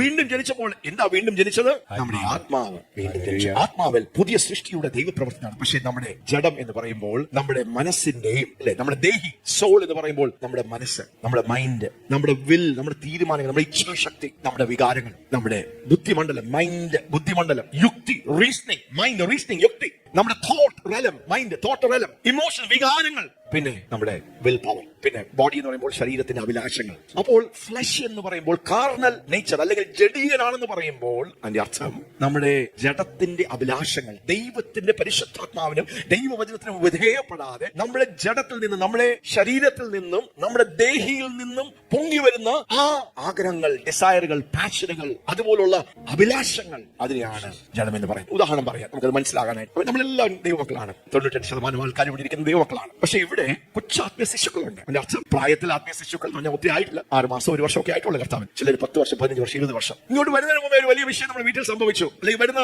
സമയത്ത് നമ്മുടെ കാറിന് എന്തൊക്കെയോ ഒരു പോറൽ സംഭവിച്ചു, ഒരു ആക്സിഡന്റ് സംഭവിച്ചു. അത് വല്ലാതെ നമ്മുടെ മനസ്സിനെ അങ്ങ് അലട്ടി. എന്നാലും അയാൾ അങ്ങനെ ചെയ്തല്ലോ, എന്നാലും എന്റെ കാറിന് ഇങ്ങനെ സംഭവിച്ചല്ലോ, എന്നാലും ഈ വണ്ടി ഇങ്ങനെ സംഭവിച്ചല്ലോ, എന്നാലും ഈ പട്ടി കുറുക്കി ആടിയല്ലോ. പല വികാരങ്ങൾ നമ്മൾ ചർച്ചിലോട്ട് വന്നു. ഹല്ലേലൂയ. ഇവിടെ ദൈവത്തെ ആരാധിക്കാനായിട്ട് നമ്മൾ നിൽക്കുക, പക്ഷേ നമുക്ക് ദൈവത്തെ ആരാധിക്കുവാൻ കഴിയാത്ത ഒരവസ്ഥയിൽ. നമ്മൾ ആത്മീയ ശിശുക്കളാണെങ്കിൽ എന്ത് പറ്റുമെന്ന് അറിയാമോ? നമ്മുടെ വികാരങ്ങൾ ടേക്കും. എന്നാലും അയാൾ അങ്ങനെ ചെയ്തല്ലോ, ആ വികാരമാണ് പിന്നെ നിയന്ത്രിക്കുന്നത്. ആ രോഷമോഹത്ത് കാണും, ആ ദേശമോഹത്ത് കാണും. നമ്മളോട് ആരെങ്കിലും എന്തെങ്കിലും തെറ്റായിട്ട് ചെയ്തെങ്കിൽ അവരോട് മാറി നിൽക്കും. പിന്നെ ആൾക്കാരോട് മിണ്ടാൻ നമുക്ക് പ്രയാസം. ആ വികാരം അവരെ അങ്ങ് കീഴടക്കി. അപ്പോൾ ജഡികമായി നിയന്ത്രിക്കപ്പെടുക എന്ന് പറയുമ്പോൾ നമ്മുടെ വികാരങ്ങളാൽ നാം നിയന്ത്രിക്കപ്പെടുന്നുണ്ടോ? ചിലരെ സംബന്ധിച്ചിടത്തോളം വികാരങ്ങളിൽ അവരുടെ ബുദ്ധി ഭയങ്കര ചീർത്തിരിക്കുക. ഇവിടെ ദൈവദാസൻ പറയാം, കൈകൾ അടിച്ച് നമുക്ക് കർത്താവിനെന്ന് പറയാം. അതൊന്നും എനിക്ക് പറ്റത്തില്ല. നമുക്ക് നൃത്തം ചെയ്ത് ദൈവത്തെ ആരാധിക്കാം, നമുക്ക് ദൈവവേലയ്ക്ക് വേണ്ടി കൊടുക്കാം, നമുക്ക് എല്ലാവർക്കും ഒരുമിച്ച് ഉപവസിച്ച് പ്രാർത്ഥിക്കാം. ബുദ്ധിമണ്ഡലം ഒത്തിരി ചീർത്തിരിക്കുന്നവർ, അല്ലേ? അങ്ങനെ യുക്തി, നമുക്ക് ബുദ്ധിയും യുക്തിയും ചിന്താശക്തിയും ഒക്കെ വികാരങ്ങളൊക്കെ നല്ലതാണ്, അതെല്ലാം ദൈവം തന്നതാണ്. പരിശുദ്ധാത്മാവിന്റെ ദൈവവചനത്തിന് വിധേയപ്പെട്ട് നമ്മുടെ ബുദ്ധിയും യുക്തിയും, ഹല്ലേലൂയ. പൗലോസിനെ പോലെ മിടുക്കനായവർ ആരെങ്കിലും ഉണ്ടായിരുന്നു? ഗമാലിയേലിന്റെ പാദപീഠത്തിൽ പഠിച്ചവൻ, ദൈവവചനത്താൽ പഴയ നിയമം ഉപദേശിക്കപ്പെട്ടവൻ, മെസ്സിയെ കുറിച്ച് വളരെ തെറ്റാതെ പറയുവാൻ അറിഞ്ഞവൻ. ആ ബുദ്ധിയുള്ളവരെ ദൈവത്തിന് സ്തോത്രം ഉപയോഗിക്കാൻ കഴിയത്തില്ലേ? കഴിയും. ഹല്ലേലൂയ. പണ്ഡിതനായിരുന്നു, ഗമാലിയേലിന്റെ പാദപീഠത്തിൽ പഠിച്ച മനുഷ്യനായിരുന്നു. പക്ഷെ തന്റെ ജ്ഞാനം, തന്റെ മാനുഷികമായ അറിവ് തന്നെ വേറൊരു ദിശയിലേക്ക് എത്തിച്ചു. പക്ഷെ താൻ യേശുവാണ് മശീഹ ക്രിസ്തു എന്ന് തനിക്ക് മനസ്സിലായപ്പോൾ തന്റെ ബുദ്ധിയും യുക്തിയും ജ്ഞാനവും എല്ലാം ദൈവാത്മാവിനും ദൈവവചനത്തിന്റെ ആ കീഴിലേക്ക് താൻ കൊണ്ടുവന്നു. ഹല്ലേലൂയ. പൗലോസിന്റെ ലേഖനമൊക്കെ പറയുമ്പോൾ പത്രോസ് അപ്പോസ്തലൻ പറയുക, പൗലോസ് പറയുന്നതൊക്കെ പഠിക്കാനും ഗ്രഹിക്കാനും എന്താ ഭയങ്കര ബുദ്ധിമുട്ടാണ്. പത്രോസ് അപ്പോസ്തലൻ പറയുക, അസാധാരണമായ ദൈവവചനത്തിന്റെ നിഗൂഢമാണ്, നിക്ഷേപമാണ്, കൃപയാണ്, വെളിപ്പാടുകളാണ് പൗലോസ് അപ്പോസ്തലൻ ദൈവം കൊടുത്തിരിക്കുന്ന. പത്രോസ് അപ്പോസ്തലൻ കർത്താവിനോട് പറ്റി നടന്ന ഈ മനുഷ്യൻ 3 വർഷക്കാലം. ഹല്ലേലൂയ. അപ്പോൾ ആത്മീയന്മാരും മണ്ടന്മാരല്ല, ബുദ്ധി ഇല്ലാത്തവരല്ല, വികാരമില്ലാത്തവരല്ല. അവരുടെ ബുദ്ധിയും വികാരവും യുക്തിയും എല്ലാം ദൈവവചനത്തിനും ദൈവാത്മാവിന്റെ കീഴിൽ. They have surrendered their desires and their thoughts, their emotions, their body. Hallelujah. ദൈവാത്മാവോട് നിയോഗിക്കുക. അജിത്തെ 3 ദിവസം ഉപവാസത്തിലേക്ക് നീ പോകും. ജഡം പറയും വേണ്ട വേണ്ട. ഈ 3 ദിവസം ഉപവസിക്കുന്ന കുറച്ച് പാടാ, ബുദ്ധിമുട്ടാ. ഒരു നേരം ആഹാരം കഴിക്കാതിരിക്കാൻ പറ്റത്തില്ല. പരിശുദ്ധാത്മാവ് പറയുമ്പോൾ ജഡം പറയും പറ്റത്തില്ല. എന്റെ കർത്താവിന് 40 ദിവസം ഉപവസിക്കാമെങ്കിൽ, എന്റെ കർത്താവ് വേർപെട്ട് ഉപവസിച്ചുവെങ്കിൽ നിങ്ങൾ ഉപവസിക്കണമെന്ന നിർദ്ദേശം നമുക്ക് നൽകുമ്പോൾ, ഹല്ലേലൂയ, ആത്മാവിൽ ശിശുവായിരിക്കുന്ന ഒരു വ്യക്തിയെ സംബന്ധിച്ചിടത്തോളം അവരുടെ വികാരങ്ങൾക്കും അവരുടെ ചിന്തകൾക്കും യുക്തികൾക്കും അവരുടെ അഭിലാഷങ്ങൾക്കും അവരുടെ വിഷയങ്ങൾക്കും പ്രയാസങ്ങൾക്കും അപ്പുറം അല്ലെ, ഭാര്യയും ഭർത്താവും കൂടെ അങ്ങോട്ടും ഇങ്ങോട്ടും കളി ഉണ്ടാക്കി വഴക്കുണ്ടാക്കി എല്ലാ വീട്ടുകളിലൊക്കെ സംഭവിക്കുന്ന നിത്യ സംഭവം അല്ലേ ഇത്? പിന്നെ പിണങ്ങിയിരിക്കുക, കുറച്ചുപേരൊക്കെ പിണങ്ങിയിരിക്കാം. അത് കഴിഞ്ഞ് എന്താ, സൂര്യൻ അസ്തമിക്കുന്നതിന് മുമ്പേ ആ പിണക്കൊക്കെ മാറ്റി അങ്ങോട്ടും ഇങ്ങോട്ടൊക്കെ ക്ഷമയോദിച്ച് നമ്മുടെ കുഞ്ഞുങ്ങൾ പറഞ്ഞ പോലെ പുരുഷന്മാരെ ഭാര്യയും ഭർത്താവും തമ്മിൽ നമുക്ക് അങ്ങോട്ടും ഇങ്ങോട്ടൊക്കെ വിശുദ്ധ ചുമ്മനം കൊടുത്ത് ഒക്കെ നമുക്ക് എന്ത് ചെയ്യാം? സമാധാനത്തെയും സ്നേഹത്തെയും സ്വന്തത്തെയും നമുക്ക് തിരിച്ചു പിടിക്കാം. ആത്മീയ ശിശുവാണെങ്കിൽ എന്ത് ചെയ്യും? എന്നോട് അങ്ങനെ പറഞ്ഞല്ലോ, എന്നോട് ഇങ്ങനെ പറഞ്ഞല്ലേ, അതുകൊണ്ട് ഇന്നോട്ട് എന്ത് ചെയ്യത്തില്ല, ഞാൻ വീട്ടിൽ കയറത്തില്ല, ഒരുമിച്ച് പ്രാർത്ഥിക്കത്തില്ല, ഒരുമിച്ച് കഴിക്കത്തില്ല, കൂട്ടായ്മയ്ക്ക് പോകത്തില്ല. ജഡം എന്ന് പറയുമ്പോൾ നമ്മുടെ ജഡം മനുഷ്യൻ, നമ്മുടെ ദേഹി, നമ്മുടെ ശരീരത്തിന്റെ അഭിലാഷങ്ങൾ. അതിരാവിലെ എണ്ണിച്ച് നമ്മുടെ കർത്താവിനെ അന്വേഷിക്കണം. ദാവീദ് പറയാ, അതികാലേ ഞാൻ അന്വേഷിക്കും. ആ നീർത്തോടുകൾക്ക് ദാഹിക്കുന്ന പോലെ എന്നെയുള്ള ദൈവത്തിനായി ദാഹിക്കും. ആത്മീയതയും തനിക്ക് എന്തെങ്കിലും ഒരു സമയം കിട്ടുമ്പോൾ താൻ ദൈവത്തിലേക്കും ദൈവവചനത്തിലേക്കും കൂട്ടായ്മകൾക്കും പ്രാർത്ഥനകൾക്കും ആരാധനകൾക്കും താൻ ഓടും. ആത്മീയ കാഴ്ചപ്പാട്. അയ്യോ, രാവിലെ എണ്ണിക്കണമല്ലോ, അതിനെ വായിക്കണമല്ലോ, പ്രസംഗം നീണ്ടുപോയല്ലോ, ആരാധന 1/2 മണിക്കൂർ 3/4 മണിക്കൂർ ആയിപ്പോയല്ലോ. നമ്മൾ ഇങ്ങനെ നിയന്ത്രിക്കപ്പെടും. പ്രിയപ്പെട്ടവരെ, പറയുക, നിങ്ങൾ ജഡമാണോ നിയന്ത്രിക്കുന്നത്? നമ്മൾ ജഡത്താൽ, അതിനർത്ഥം നമ്മള് ദൈവത്തിന്റെ മക്കളല്ലാതായി തീരുന്നില്ല, നമ്മള് പുതിയ സൃഷ്ടികളാണ്. പക്ഷെ ഇതുവരെ ആത്മാവിന്റെ ശബ്ദമനുസരിച്ച്, ഇഷ്ടമനുസരിച്ച് ദൈവത്തിന്റെ വചനം നമ്മുടെ ജീവിതത്തിന്റെ ആദ്യ സ്ഥാനമായി, നമ്മുടെ വികാരങ്ങൾക്കും നമ്മുടെ ദേഹിയുടെ അഭിലാഷങ്ങൾക്കും അപ്പുറമായി, നമ്മുടെ പാഷനുകൾക്ക് അപ്പുറമായി. RTP translation, brothers and sisters, when I was with you, it was impossible. അതുകൊണ്ട് തന്നെ എന്താ, ദൈവസഭയിൽ ദൈവമക്കളോട് ഉപദേശിക്കുവാനും ഗുണദോഷം പറയുവാൻ, അവരെ തിരുത്തുവാൻ, അവരെ കറക്റ്റ് ചെയ്യുവാൻ, മക്കൾ ഇത് ശരിയല്ല, എങ്ങനെയല്ല ദൈവത്തിന്റെ വഴി. ഉപദേശിച്ചാൽ എന്ത് സംഭവിക്കും? വഴക്ക് പറഞ്ഞാൽ എന്ത് പറയും? ശകാരിച്ചാൽ എന്ത് ചെയ്യും? നമ്മൾ വിഷമിച്ചു, ഹേർട്ടായി പോകും, നമുക്ക് ഇടർച്ച വരും, ഒഫൻസ് വരും. എന്നാലും പാസ്റ്റർ അങ്ങനെ പറഞ്ഞാലും അത് വഴക്ക് പറയുമ്പോൾ വേദന വരും, സർവ്വസാധാരണമാണ്. പക്ഷെ അതിന്റെ ഗുണത്തിന് വേണ്ടിയാണ്, എന്റെ വളർച്ചയ്ക്ക് വേണ്ടിയാണ്, എന്റെ ഉയർച്ചയ്ക്ക് വേണ്ടിയാണ്. എന്നാലും പാസ്റ്റർ അങ്ങനെ പറഞ്ഞല്ലോ, എന്നാലും സെൽ ഗ്രൂപ്പ് ലീഡർ ഇങ്ങനെ പറഞ്ഞല്ലോ, എന്നാലും ശുശ്രൂഷകൻ ആത്മീയൻ അതൊന്നും ചിന്തിക്കത്തില്ല. പറയുമ്പോൾ കുറച്ചുകൂടെ നല്ലോണം പറഞ്ഞായിരുന്നെങ്കിൽ നന്നായിരുന്നു, സ്നേഹത്തോട് പറഞ്ഞായിരുന്നെങ്കിൽ എനിക്ക് കുറച്ചുകൂടെ എളുപ്പമായിരുന്നു. പക്ഷെ സാരമില്ല, അവര് പറഞ്ഞത് എന്റെ പുറയിൽ പോകാതെ എന്റെ ജീവിതത്തിലുള്ള കുറവുകളുണ്ടോ, ഞാൻ എവിടെയാണ് ക്രമീകരിക്കേണ്ടത്, എവിടെയാണ് ഞാൻ തെറ്റിക്കിടക്കേണ്ടത്, എവിടെയാണ് ഞാൻ ജഡികമായി പ്രവർത്തിക്കുന്നത് എന്നൊന്ന് തിരിച്ചറിഞ്ഞ് ഞാനൊന്ന് നന്നാകുവാൻ, ഞാനൊന്ന് മാനസാന്തരപ്പെടുവാൻ. എത്ര പേര് ഇന്ന് ദൈവത്തിന്റെ ശബ്ദം കേൾക്കുന്നു? എഫേസ്യർക്കെതിരെ ലേഖനം 2-ാം അധ്യായത്തിലേക്ക് പെട്ടെന്ന് ചാടാം. എഫേസ്യർക്കെതിരെ ലേഖനം 2-ാം അധ്യായം, അതിന്റെ 4ഉം 5ഉം വാക്യം. ആദ്യത്തെ വാക്യം കൊണ്ട് വായിക്കാം. എത്ര വലിയ ദൈവപ്രവൃത്തിയാണ് ദൈവം നമുക്ക് വേണ്ടി ചെയ്തിരിക്കുന്നത്. യെസ്, അതിക്രമങ്ങളാലും പാപങ്ങളാലും മരിച്ചവരായിരുന്ന നിങ്ങളെ അവൻ ഉയർപ്പിച്ചു. കരുണാസമ്പന്നനായ ദൈവമോ നമ്മെ സ്നേഹിച്ച മഹാസ്നേഹ നിമിത്തം അതിക്രമങ്ങളിൽ മരിച്ചവരായിരുന്ന നമ്മെ ക്രിസ്തുവിനോടുകൂടെ ജീവിപ്പിക്കുകയും കൃപയാൽ അത്രയും നിങ്ങൾ രക്ഷിക്കപ്പെട്ടിരിക്കുന്നു. ക്രിസ്തുവേശുവിൽ നമ്മെ കുറിച്ചുള്ള വാത്സല്യത്തിൽ തന്റെ കൃപയുടെ അത്യന്ത ധനത്തെ വരും കാലങ്ങളിൽ കാണിക്കേണ്ടതിന് ക്രിസ്തുവേശുവിൽ അവനോടുകൂടെ ഉയർത്തെഴുന്നേൽപ്പിച്ച് സ്വർഗത്തിൽ ഇരുത്തുകയും ചെയ്തു. 2-ാം അധ്യായം ആദ്യത്തെ 2 വാക്യങ്ങൾ. അതിക്രമങ്ങളാലും പാപങ്ങളാലും മരിച്ചവരായിരുന്ന നിങ്ങളെയും. നമ്മുടെ അവസ്ഥ എന്തായിരുന്നു? യേശുവിനെ സ്വന്തം രക്ഷിതാവും കർത്താവുമായി സ്വീകരിക്കുന്നതിന് മുമ്പേ, മാനസാന്തരപ്പെട്ട് യേശുവിനെ വിശ്വസിക്കുന്നതിന് മുമ്പേ നമ്മൾ ആരായിരുന്നു? അതിക്രമങ്ങളിലും പാപങ്ങളിലും മരിച്ചവരായിരുന്നു. നമ്മുടെ ആത്മാവ് മരിച്ച് ദൈവത്തോട് നമ്മുടെ കണക്ഷനും കൂട്ടായ്മയും ഒക്കെ കട്ടായി, നമുക്ക് ദൈവത്തോട് ഒരു ബന്ധമില്ലാതെ നമ്മുടെ ആത്മാവ് മരിച്ച അവസ്ഥയിൽ സ്പിരിച്വലി ഡെഡ് ആയിരുന്നു. അവയിൽ നിങ്ങൾ മുൻപേ ഈ ലോകത്തിന്റെ കാലഗതിയെയും ആകാശത്തിലെ അധികാരത്തിനും അനുസരണക്കേടിന്റെ മക്കളിൽ ഇപ്പോൾ വ്യാപരിക്കുന്ന ആത്മാവിനും അധിപതിയായവനെയും അനുസരിച്ച് നടന്നു. അപ്പോൾ നാം കർത്താവിനെ അറിയുന്ന മുമ്പേ, നാം പാപികളായിരുന്നപ്പോൾ, നാം പാപത്തിൽ ജീവിച്ചപ്പോൾ, മാനസാന്തരപ്പെട്ട യേശുവിനെ വിശ്വസിക്കുന്ന മുമ്പേ നാം ആരുടെ അധികാരത്തിന് കീഴിലായിരുന്നു? പിശാചിന്റെയും ഈ ലോകത്തിന്റെ പ്രഭുവിന്റെ കീഴിലും. ആമേൻ. നമ്മുടെ വികാരങ്ങളും ആഗ്രഹങ്ങളും ജഡത്തിന്റെയും സ്വയത്തിന്റെയും ഒക്കെ ആ ഇഷ്ടങ്ങളനുസരിച്ച് ജീവിച്ചവരായിരുന്നു. പക്ഷേ 5-ാമത്തെ വാക്യം നമുക്ക് വായിക്കാം. യെസ്, അതിക്രമങ്ങളാൽ മരിച്ചവരായിരുന്നു നമ്മൾ അതിക്രമങ്ങളാൽ മരിച്ചവരായ നമ്മളെ ക്രിസ്തുവിനോടുകൂടെ ഉയർപ്പിക്കുകയും കൃപയാലത്രേ നിങ്ങൾ രക്ഷിക്കപ്പെട്ടിരിക്കുന്നു. കൃപയാലത്രേ the great salvation. Great salvation. പാപത്തിൽ അതിക്രമങ്ങളിൽ മരിച്ചു കിടന്ന് നമ്മളെ ദൈവം എന്ത് ചെയ്തു? 3 വലിയ പ്രവൃത്തികൾ ദൈവം നമ്മളിൽ ചെയ്തു. The glory of the new creation. ആ പുതിയ സൃഷ്ടിയിലുള്ള ദൈവത്തിന്റെ മഹത്തരമായ പ്രവൃത്തി നാം വിശ്വസിച്ച ആ നിമിഷത്തിൽ, ആ മാത്രയിൽ നാം വീണ്ടും ജനിച്ചപ്പോൾ, രക്ഷിക്കപ്പെട്ടപ്പോൾ, യേശുവിനെ സ്വന്തം രക്ഷിതാവും കർത്താവുമായി സ്വീകരിച്ചപ്പോൾ, ഒരുവൻ ക്രിസ്തുവിലായാൽ അവൻ പുതിയ സൃഷ്ടിയായി. മരിച്ചു കിടന്ന നമ്മുടെ ആത്മാവിൽ ദൈവത്തിന്റെ ജീവൻ വെളിപ്പെട്ടു. 3 കാര്യങ്ങളാണ് അവിടെ പറഞ്ഞിരിക്കുന്നത്. He made us alive. അവൻ നമ്മളെ എന്ത് ചെയ്തു? അവൻ നമ്മളെ ജീവിപ്പിച്ചു. He made us alive. മരിച്ചു കിടന്ന നമ്മുടെ ആത്മാവിലേക്ക് ദൈവത്തിന്റെ ജീവൻ കടന്നു വന്നു. അവൻ നമ്മെ ജീവിപ്പിച്ചു. അവരുടെ ആത്മാവിൽ ജീവൻ വന്നു. രണ്ടാമത് എന്ത് ചെയ്തു? അവൻ ജീവിപ്പിച്ചു എന്ന് മാത്രമല്ല, യേശു ഉയർത്തെഴുന്നേറ്റതുപോലെ ദൈവം എന്ത് ചെയ്തു? എന്നെ ഉയർത്തെഴുന്നേൽപ്പിച്ചു. എന്നെ ജീവിപ്പിച്ചു എന്ന് മാത്രമല്ല, ഉയർത്തെഴുന്നേൽപ്പിച്ചു. എന്നെ ഉയർത്തെഴുന്നേൽപ്പിച്ചു എന്ന് മാത്രമല്ല, ക്രിസ്തു ഇരിക്കുന്ന സ്വർഗീയ സ്ഥലങ്ങളിൽ പിതാവിന്റെ വലത്തുഭാഗത്ത് ക്രിസ്തുവിനോട് കൂടെ എന്ത് ചെയ്തു? എന്നെയും ദൈവം ഇരുത്തിയിരിക്കുന്നു. നാം വിശ്വസിച്ച ആ മാത്രയിൽ, ആ നിമിഷത്തിൽ തന്നെ ഇത്ര വലിയ ഒരു രക്ഷണ്യ പ്രവൃത്തി, ഒരു ദൈവ പ്രവൃത്തിയാണ് ദൈവം നമുക്ക് ചെയ്തിരിക്കുന്നത്. എല്ലാവരും കരങ്ങളെ നിർത്തി പറയണേ. അവൻ നമ്മളെ ജീവിപ്പിച്ചു, അവൻ നമ്മളെ ഉയർപ്പിച്ചു. ക്രിസ്തുവിനോട് കൂടെ എന്ത് ചെയ്തു? അവൻ നമ്മെ സ്വർഗീയ സ്ഥലങ്ങളിൽ ദൈവം നമ്മളെ ഇരുത്തിയിരിക്കുന്നു. ഒരുവൻ ക്രിസ്തുവിനാൽ അവൻ പുതിയ സൃഷ്ടി. ഒരു പുതുക്കം സംഭവിച്ചു. ഈ പുതുക്കം സംഭവിക്കാൻ പോകുന്നു എന്നല്ല, നമ്മുടെ മരിച്ചു കിടന്ന ആത്മാവിൽ എന്ത് ചെയ്തു? ദൈവത്തിന്റെ ഒരു വലിയ അത്ഭുതം സംഭവിച്ചു. The glory of the new creation. എസെക്കിയേലിന്റെ പുസ്തകം 36-ാം അധ്യായം 26-ാമത്തെ വാക്യം പെട്ടെന്ന് വായിക്കാം. യിരെമ്യാവിന്റെ പുസ്തകം 33-ാം അധ്യായം. ആ സ്ഥലങ്ങളിലൊക്കെയും എന്താ എഴുതിയിരിക്കുന്നത്? നമ്മുടെ ന്യൂ ഹാർട്ട്, ഒരു പുതിയ ഹൃദയം. നമ്മൾ പറയത്തില്ലേ, അയ്യോ നമ്മുടെ ഹൃദയം ആയിരുന്നു, പക്ഷെ നാം കർത്താവിനെ സ്വീകരിച്ചപ്പോൾ നമ്മുടെ ഹൃദയത്തിൽ ദൈവത്തിന്റെ ഒരു വലിയ പ്രവൃത്തി നടന്നു. A new heart, ദൈവത്തിന്റെ സ്വഭാവമുള്ള, ദൈവത്തിന്റെ ഹൃദയമുള്ള, ഒരു മാംസമായ, ദൈവത്തിന്റെ കൽപ്പനകൾക്കും ദൈവത്തിന്റെ ആത്മാവിനോട് പ്രതികരിക്കുന്ന അങ്ങനെയുള്ള ഒരു ഹൃദയത്തെ ദൈവം നൽകി. ആമേൻ. ഞാൻ നിങ്ങൾക്ക് പുതിയൊരു ഹൃദയം തരും. ദൈവം പറയാ, പഴയ നിയമത്തിൽ പ്രവാചകനിലൂടെ പറയുക, ഞാൻ നിങ്ങൾക്ക് പുതിയ ഒരു ഹൃദയം തരും, പുതിയൊരു ആത്മാവിനെ ഞാൻ നിങ്ങൾക്ക് പുതിയ ഒരു ആത്മാവിനെ തരും. കല്ലായുള്ള ഹൃദയങ്ങളെ ഞാൻ നിങ്ങളുടെ ജഡത്തിൽ നിന്ന് നീക്കി, ഞാൻ നിങ്ങളുടെ ജഡത്തിൽ നിന്ന് നീക്കി മാംസമായുള്ള ഹൃദയം നിങ്ങൾക്ക് തരും. മാംസമായ ഹൃദയം ഞാൻ നിങ്ങൾക്ക് നൽകും. അടുത്ത വാക്യം, ഞാൻ എന്റെ ആത്മാവിനെ നിങ്ങളുടെ ഉള്ളിലാക്കി, ഞാൻ എന്റെ ആത്മാവിനെ നിങ്ങളുടെ ഉള്ളിലാക്കി, നിങ്ങളെ എന്റെ ചട്ടങ്ങളിൽ നടക്കുമാറാക്കും. അല്ലെ, എന്റെ ചട്ടങ്ങളിൽ നടക്കുമാറാക്കും. നിങ്ങൾ എന്റെ വിധികളെ പ്രമാണിച്ച്, എന്റെ വിധികളെ പ്രമാണിച്ച്. 3 കാര്യങ്ങളാണ് നമ്മൾ ആ ഭാഗങ്ങൾ വായിക്കുമ്പോൾ. ഒന്ന്, a new heart. Somebody say a new heart. A new heart. A new heart. ഒരുവൻ ക്രിസ്തുവിലായാൽ, നാം യേശുവിനെ സ്വന്തം രക്ഷകനായി സ്വീകരിക്കുമ്പോൾ എന്താ സംഭവിക്കുന്നത്? ഒരു പുതിയ ഹൃദയം. ദൈവത്തിന്റെ കൽപ്പനകൾക്കും ദൈവത്തിന്റെ ആത്മാവിന്റെ പ്രവൃത്തികൾക്കും റെസിസ്റ്റ് ചെയ്ത് നിൽക്കുന്ന ഒരു ഹൃദയമല്ല. That's the miracle of miracles. അത് നമ്മൾ ചെയ്തെടുക്കുന്നതല്ല. ക്രൂശിൽ ദൈവം നമുക്ക് വേണ്ടി, ക്രിസ്തു നമുക്ക് വേണ്ടി ചെയ്തെടുത്തതാണ്. അതുകൊണ്ട് ആരും പറയില്ല, അയ്യോ എന്റെ ഹൃദയം വെറും കാവട്യമുള്ള ഹൃദയമാണ്. അല്ല, അല്ലല്ലോ, അങ്ങനെ ആയിരുന്നു. എനിക്കൊരു പുതിയ ഹൃദയം, ദൈവത്തിന്റെ DNA. എങ്ങനെ ക്രിസ്തു പിതാവും ദൈവത്തോട് പ്രതികരിച്ചു, അങ്ങനെ പ്രതികരിക്കുവാൻ കഴിവുള്ള ഒരു ഹൃദയം ദൈവം എനിക്ക് തന്നു. പുത്രന്റെ ഹൃദയത്തിന്റെ തുടിപ്പ് പിതാവിന്റെ ഇഷ്ടമനുസരിച്ച് തുടിച്ചതുപോലെ, ആ ഹാർട്ട് ബീറ്റിനെ പോലെ ഒരു ഹാർട്ടാണ്. ഭംഗിയായിരിക്കുന്ന ഒരു ഹൃദയം, ഒരു സ്വഭാവം, അത് മാറ്റി from a pig nature God put a lamb. ഒരു കുഞ്ഞാടിന്റെ ഒരു ഹൃദയത്തെയും സ്വഭാവത്തെയും a new heart. Somebody say a new heart. A new heart. A new spirit. A new spirit. ദൈവത്തിന്റെ ആത്മാവിന്റെ അതേ മെറ്റീരിയൽ കൊണ്ട്, DNA കൊണ്ട് സൃഷ്ടിച്ചിരിക്കുന്ന ഒരു പുതിയ ആത്മാവിനെ, a new spirit. അത് മാത്രമല്ല, ഈ പുതിയ ഹൃദയത്തിലും ഈ പുതിയ ആത്മാവിനെ ദൈവം എന്ത് ചെയ്തു? ദൈവത്തിന്റെ പരിശുദ്ധാത്മാവിനെ, ക്രിസ്തുവിന്റെ ആത്മാവിനെ, മഹത്വത്തിന് പ്രത്യാശയായ ക്രിസ്തുവിന് നമ്മുടെ ഉള്ളിൽ പരിശുദ്ധാത്മാവിന്റെ മന്ദിരങ്ങളാക്കി ദൈവം നമ്മൾ എന്ത് ചെയ്തു?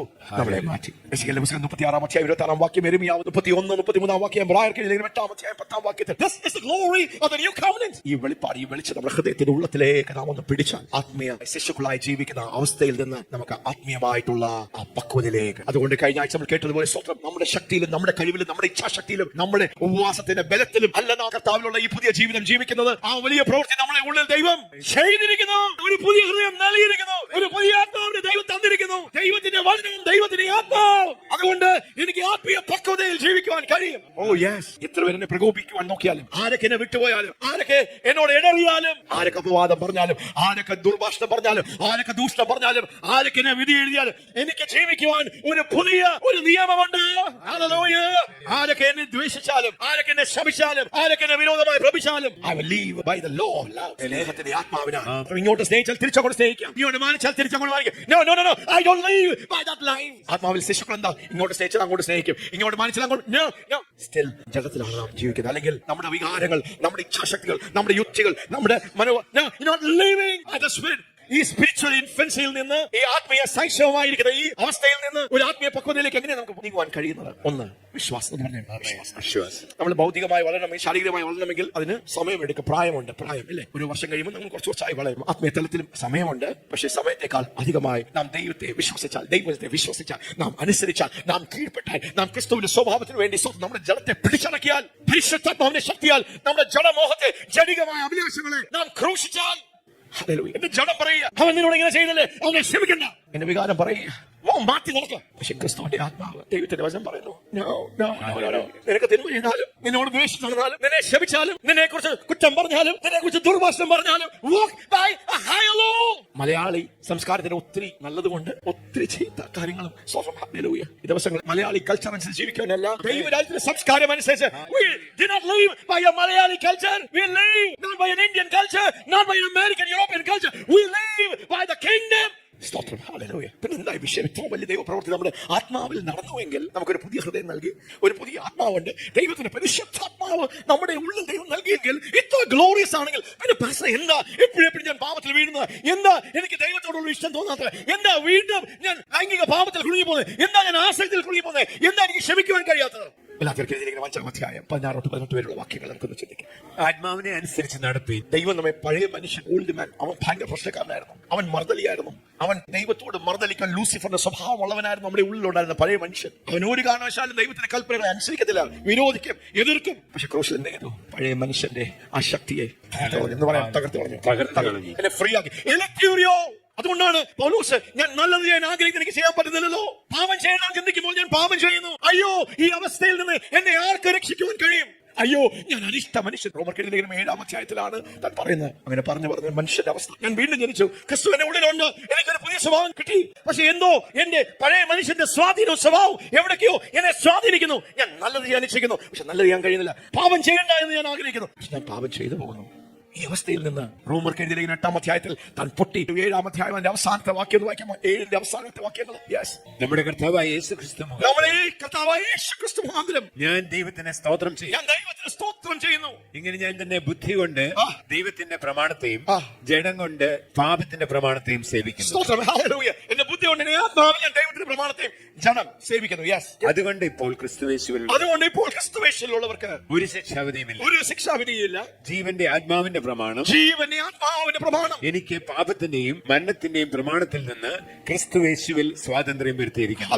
എന്താ സംഭവിച്ചത്? നമ്മുടെ ആത്മാവിൽ, നമ്മുടെ പുതു മനുഷ്യനിൽ, പുതിയ സൃഷ്ടിയിൽ, നമ്മുടെ ആത്മാവിൽ, നമ്മുടെ ആത്മ മനുഷ്യന് ഒരു വലിയ ദൈവപ്രവൃത്തി നടന്നു. പക്ഷെ നമ്മുടെ ദേഹിയിലും നമ്മുടെ ശരീരത്തിലും അത് നടന്നിട്ടില്ല, നടന്നുകൊണ്ടിരിക്കുക. അതെത്രമാത്രം നാം മനസ്സ് പുതുക്കി, നാം രൂപാന്തരപ്പെട്ട് നമ്മുടെ ആത്മാവിൽ ഈ നടന്ന പ്രവൃത്തികൾക്ക് നാം അതിനെ ഏൽപ്പിച്ച്, പരിശുദ്ധാത്മാവിനെ ഏൽപ്പിച്ച് നമ്മുടെ ശരീരത്തെ, റോമർക്കെഴുതിയ 12-ാം അധ്യായം 1-2 വാക്യങ്ങളിൽ പറയുന്ന പോലെ, നമ്മുടെ ശരീരത്തെ ജീവനുള്ള യാഗമായി നാം സമർപ്പിച്ച്, ബുദ്ധിയുള്ള ആരാധനയായി നാം നമ്മെ തന്നെ ഏൽപ്പിച്ച്, നമ്മുടെ മനസ്സ് പുതുക്കി നാം രൂപാന്തരപ്പെടുന്നതനുസരിച്ച് എന്ത് സംഭവിക്കും? എന്റെ വികാരങ്ങളെയും എന്റെ ദുർചിന്തകളെയും ക്രിസ്തുവിന് വിരോധമായി, ക്രിസ്തുവിന്റെ വചനത്തിന് വിരോധമായിട്ടുള്ള ആ എല്ലാ കാഴ്ചപ്പാടുകളെയും എനിക്ക് പിടിച്ചടക്കുവാൻ കഴിയും. ക്രിസ്തുവിന്റെ അനുസരണത്തിൽ പിടിച്ചടക്കുവാൻ കഴിയും. ഇങ്ങനെ പരിശുദ്ധാത്മാവിന്റെ സഹായത്താൽ പൗലോസ് അപ്പോസ്തലൻ പൊട്ടി ആഹ്ലാദിക്കുക. പാപത്തിന്റെയും മരണത്തിന്റെയും പ്രമാണത്തിൽ നിന്ന് ദൈവനെ സ്വതന്ത്രമാക്കി എന്നിൽ ഒരു പുതിയ എന്നിൽ ഒരു പുതിയ ശക്തി വ്യാപരിക്കുകയാണ്. ജീവന്റെ ആത്മാവിന്റെ പ്രമാണം. ജീവന്റെ ആത്മാവിന്റെ പ്രമാണത്തിൽ ഞാൻ നടന്നാൽ, സഞ്ചരിച്ചാൽ, ഞാൻ അനുസരിച്ചാൽ എന്താ സംഭവിക്കുന്നത്? എനിക്ക് ആത്മീയ പക്വതയിൽ ക്രിസ്തുവിന്റെ സ്വഭാവം വെളിപ്പെടുത്തുവാൻ എനിക്ക് കഴിയും. ആത്മാവിനെ അനുസരിച്ച് നടപ്പീൻ, എന്നാൽ നിങ്ങൾ ജഡത്തിന്റെ മോഹം നിവർത്തിക്കുകയില്ല. ജഡം ദൈവത്തിന്റെ കൽപ്പനകൾക്കും പരിശുദ്ധാത്മാവിന്റെ ഇഷ്ടങ്ങൾക്കും വിധേയപ്പെടാത്ത നമ്മുടെ ദേഹിയിൽ നിന്ന്, നമ്മുടെ ദേഹത്തിൽ നിന്ന്, പഴയ മനുഷ്യന്റെയും പാപത്തിന്റെയും പിശാചിന്റെയും സ്വാധീനത്തിന്റെ അടിയിലായിരിക്കുന്ന ജഡത്തിൽ നിന്ന്, ഫ്ലഷിൽ നിന്ന് വന്നിരിക്കുന്ന എല്ലാ സ്വാധീനങ്ങളും ഉണ്ട് അവിടെ. പക്ഷെ എങ്ങനെ നമുക്ക് അതിനെ കീഴടക്കാൻ കഴിയുന്നത്? നാം ആത്മാവിനെ അനുസരിച്ച് നടന്നാൽ. ജഡാഭിലാഷം ആത്മാവിനും, ആത്മാഭിലാഷം ജഡത്തിനും വിരോധമായിരിക്കുന്നു. പറയുക, മക്കളെ, അങ്ങനെയുള്ള ഒരു ഇന്നർ വാർ നിങ്ങളുടെ ഉള്ളിൽ നടക്കും. നിങ്ങളുടെ ആത്മ മനുഷ്യനും നിങ്ങളുടെ ആ പഴയ ദേഹിയിലുണ്ടായിരിക്കുന്ന പഴയ മനുഷ്യനെ ക്രൂശിച്ചു. ദേഹത്തിലും ദേഹിയിലും വാഴുന്ന, ഇവിടെ വ്യാപരിക്കുന്ന ആ പൈശാചിക പാപസ്വാധീനങ്ങൾ. Let me emphasize this. As you yield to the dynamic life and power of the Holy Spirit, you will abandon the cravings of your self life. നമ്മുടെ ജഡവും നമ്മുടെ ദേഹവും നമ്മുടെ ദേഹിയും അല്ലേ? ഹല്ലേലൂയ. അതുകൊണ്ട് തന്നെ പെട്ടെന്ന് നമ്മൾ വികാരങ്ങൾ ദൈവത്തെ സ്നേഹിക്കുവാൻ അല്ലെ നമ്മൾ ദൈവസ്ഥനിലാകുമ്പോൾ ദൈവസ്ഥാനത്ത് വരുമ്പോൾ നമ്മൾ കരയും. നമ്മൾ പരിശുദ്ധാത്മാവിനാൽ നിറയുമ്പോൾ നാം സന്തോഷിക്കും. ആത്മാഭിഷേകത്തിന് ആരും വീഴുമ്പോൾ നമ്മുടെ ഹൃദയം ഹല്ലേലൂയ ഉല്ലസിക്കും.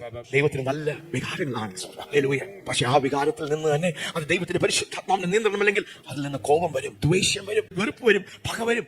നമ്മൾ ആരെ അനുസരിച്ച് നടക്കാം? ആർക്കും വിധേയപ്പെടും. യെസ്, ആ വാക്യം തന്നെ വായിക്കാം. ആത്മാവിനെ അനുസരിച്ച് നടപ്പീൻ, ആത്മാവിനെ അനുസരിച്ച് നടപ്പീൻ, എന്നാൽ നിങ്ങൾ ജഡത്തിന്റെ മോഹം നിവർത്തിക്കുകയില്ല. ജഡത്തിന്റെ മോഹം നിവർത്തിക്കില്ല. ജഡാഭിലാഷം ആത്മാവിനും ജഡാഭിലാഷം ആത്മാവിനും ആത്മാഭിലാഷം ജഡത്തിനും വിരോധമായിരിക്കുന്നു. നിങ്ങൾ ഇച്ഛിക്കുന്നത് ചെയ്യാതെ വണ്ണം അവ തമ്മിൽ പ്രതികൂലമല്ലോ. അവർ തമ്മിൽ ഒരു പ്രതികൂലമുണ്ട്. ഈ പ്രതികൂലത്തിൽ ആര് ജയിക്കണം? ആത്മീയ ശിശുവിനെ സംബന്ധിച്ചിടത്തോളം എപ്പോഴും ജനം. ആത്മീയ ശിശുക്കളിൽ ആരാ ജീവിക്കുന്നത്? ആത്മീയ ശൈശവ പ്രായത്തിന്റെ പ്രത്യേകത എന്താണ്? അവിടെ പരിശുദ്ധാത്മാവിന്റെ ആ ഇഷ്ടങ്ങളല്ല ജയിക്കുന്നത്, ജഡത്തിന്റെ ഇഷ്ടങ്ങൾ. അല്ലെ, നമ്മൾ അറിയാതെ ഫോൺ എടുക്കുമ്പോഴത്തേക്ക് നമ്മൾ ആഗ്രഹിക്കുന്നില്ല, പക്ഷെ ഫോൺ എടുക്കുമ്പോഴേ നമ്മൾ തെറ്റായിട്ടുള്ള കാര്യങ്ങൾ എത്ര മണിക്കൂറാണ് നമ്മൾ ഫോണിൽ അറിയാതെ ആ കുടുക്കലായി പോകുന്നത്. പിന്നെ അത് തെറ്റായിട്ടുള്ള ലെവലിലേക്ക് നമ്മുടെ കൊച്ചുമക്കളെ, ഇന്ന് പ്രായമുള്ളവരെ പോലും നമ്മുടെ കൊച്ചുമക്കളെ പോലും ലൈംഗിക പാപങ്ങളിലേക്ക്, ആസക്തികളിലേക്ക്, മർദ്ദനത്തിലേക്ക്, അപ്പന്റെയും അമ്മയുടെയും ഒക്കെ വാക്കുകളെ കേൾക്കുവാൻ കഴിയാത്ത, നിരാകരിക്കുന്ന, ദൈവസന്നിധിയിൽ വരുമ്പോൾ അവർക്ക് ദൈവത്തോടൊന്ന് പ്രതികരിക്കുവാൻ കഴിയാത്ത അവസ്ഥകൾ. അതിന് കാരണം എന്താ? അവർ ദൈവത്തിന്റെ മക്കളല്ലേ? അതേ, വാസ്തവമായി രക്ഷിക്കപ്പെട്ടവരാ, പുതിയ സൃഷ്ടികരാ, ക്രിസ്തു ജീവിക്കുന്നു. പക്ഷെ ലോക്കായിരിക്കുക, സ്റ്റക്കായിരിക്കുക. നമ്മുടെ ജനം തകർന്നിട്ടില്ല, തകരുവാൻ നാം ഏൽപ്പിച്ചിട്ടില്ല. Let me emphasize this. As you yield to the dynamic life and power of the Holy Spirit, you will abandon the cravings of your self-life. When your self-life craves the things that offend the Holy Spirit, നമ്മുടെ ജഡീകമായിട്ടുള്ള ആഗ്രഹങ്ങൾ, അഭിലാഷങ്ങൾ, ഇന്ന് പ്രാർത്ഥനയ്ക്ക് പോകണ്ട, ഇന്ന് ഉപസിക്കണ്ട, ഇന്ന് ആരാധിക്കണ്ട, ഇന്ന് സമായോഗത്തിന് പോകണ്ട, ഇന്ന് ഭയങ്കര കട്ടിയുള്ള പ്രസംഗം നമ്മളെയൊക്കെ ഇട്ട് അങ്ങ് അടിക്കുക. എന്നെ കഴുകണമേ. Wash me with your word. Break my evil fleshly carnal passions. When your self-life craves the things that offend the Holy Spirit, you hinder the free flow of the Holy Spirit. And the Holy Spirit's intense craving hinder you from self-life, from dominating you. So then the two incompatible and conflicting forces within you are your self-life of the flesh and the new creation life of the Spirit. എന്താ നമ്മുടെ മക്കൾ? നമ്മളെ തന്നെ വിലയിരുത്തിയാൽ മതി. നമ്മൾ പുതിയ സൃഷ്ടികളല്ലേ? നമുക്ക് കർത്താവിനോട് സ്നേഹമില്ലേ? നമുക്ക് ദൈവത്തോട് സ്നേഹമില്ലേ? ഉണ്ട് ഉണ്ട് ഉണ്ട് ഉണ്ട് ഉണ്ട് ഉണ്ട്. പക്ഷെ നമ്മൾ ആത്മീയ പക്വതയിലാണോ? ആരെങ്കിലും നമ്മളോട് തെറ്റായി പെരുമാറുമ്പോൾ, നമ്മളെ മിസ്ട്രീറ്റ് ചെയ്യുമ്പോൾ എന്താ നമ്മുടെ ഉള്ളിൽ നിന്ന് പുറത്തു വരുന്നത്? നമ്മളെ നന്നായി ഒന്ന് കുലുക്കുമ്പോൾ, നന്നായിരിക്കുമ്പോൾ ഇതിന്റെ ഉള്ളിൽ എന്താണെന്ന് അറിയില്ല. നമ്മൾ നന്നായി കുലുക്കുമ്പോൾ ജഡമാണോ അറിഞ്ഞിരിക്കുന്നത്? അത് ആത്മാവിനെ അനുസരിച്ചുള്ള പരിശുദ്ധാത്മാവിന്റെ സ്വാധീനങ്ങൾക്ക് നമ്മൾ ഏൽപ്പിച്ചു കൊടുക്കുന്നു. എന്റർടൈൻമെന്റ് നല്ലതാണ്, സ്പോർട്സ് നല്ലതാണ്, ഒരുമിച്ച് കൂടി വരുന്നതൊക്കെ നല്ലതാണ്. Hallelujah. But no compromise with the word of God. ആരെങ്കിലും മോശമായി പെരുമാറുമ്പോൾ, ഒരു തെറി പറയുമ്പോൾ സാധാരണ മനുഷ്യൻ രണ്ട് പറയും, അല്ലെങ്കിൽ മൂന്ന് പറയും. തെറി പറയുമ്പോൾ തിരിച്ചങ്ങോട്ട് ഒറ്റ അടി അങ്ങോട്ട്. പക്ഷെ ആത്മ മനുഷ്യന്റെ സ്വഭാവം എന്താ? തനിക്ക് വികാരമില്ലാത്തതുകൊണ്ടല്ല, തന്റെ ഉള്ളിൽ ചിന്തകൾ പൊങ്ങി വരാത്തതുകൊണ്ടല്ല. പക്ഷെ കർത്താവിനെ പോലെ ഒരു ചെള്ളക്കടിക്കുമ്പോൾ മറ്റേ ചെള്ള കാണിച്ചു കൊടുക്കുന്ന ആ ഒരു സ്വഭാവം, that's called meekness. തിരിച്ച് രണ്ട് തെറി പറയാൻ, രണ്ട് ചീത്ത പറയാൻ, രണ്ട് തെറ്റായിട്ടുള്ള കാര്യങ്ങൾ ചെയ്യുവാനുള്ള കാര്യം അറിയാത്തത് കൊണ്ടല്ല. ഒരു ആത്മീയത ചെയ്യുകയില്ല. പന്നിയുടെ സ്വഭാവമാണ്. അങ്ങനെ ചെയ്തു പോയാൽ അവര് പറഞ്ഞു, അയ്യോ എന്റെ വായിൽ നിന്ന് അരുതാത്തത് വന്നല്ലോ, ഞാൻ അരുതാത്തത് ചിന്തിച്ചല്ലോ, അരുതാത്തത് പ്രവർത്തിച്ചല്ലോ, എന്റെ ജഡം വെളിപ്പെട്ടല്ലോ, ഞാൻ മിസ് ചെയ്തല്ലോ, ഞാൻ പാപം ചെയ്തല്ലോ, ഞാൻ തെറ്റിപ്പോയല്ലോ, ഞാൻ ക്രിസ്തുവിനെ പ്രതിബിംബിച്ചില്ലല്ലോ. God forgive me. Holy Spirit, I grieved you. പരിശുദ്ധാത്മാവേ, ഞാൻ അങ്ങയെ ദുഃഖിപ്പിച്ചല്ലോ. നീ ഒന്ന് വന്ന് എന്റെ കൂടെ ഇരിക്കുക, വചനം വായിക്കുക. നിന്നെ ഒത്തിരി ഉപദേശിക്കാൻ പറയാനുണ്ട്. എനിക്ക് വചനം വായിക്കാൻ സമയമില്ല. അങ്ങനെയാണെങ്കിൽ മറ്റുള്ളവർക്ക് വേണ്ടി ഉപദേശിക്കുവാൻ, ഒരു പ്രസംഗം പ്രസംഗിപ്പിക്കുവാൻ, മറ്റുള്ളവർക്ക് ഒത്തിരി കാര്യങ്ങൾ പഠിപ്പിക്കും, അതാണ് നമ്മുടെ ഉദ്ദേശമെങ്കിൽ we missed it. ഈ വചനം ആദ്യം നമ്മെ രൂപാന്തരപ്പെടുത്തും. Galatians chapter 5 verse 18 ഒന്ന് വായിക്കാം. Yes.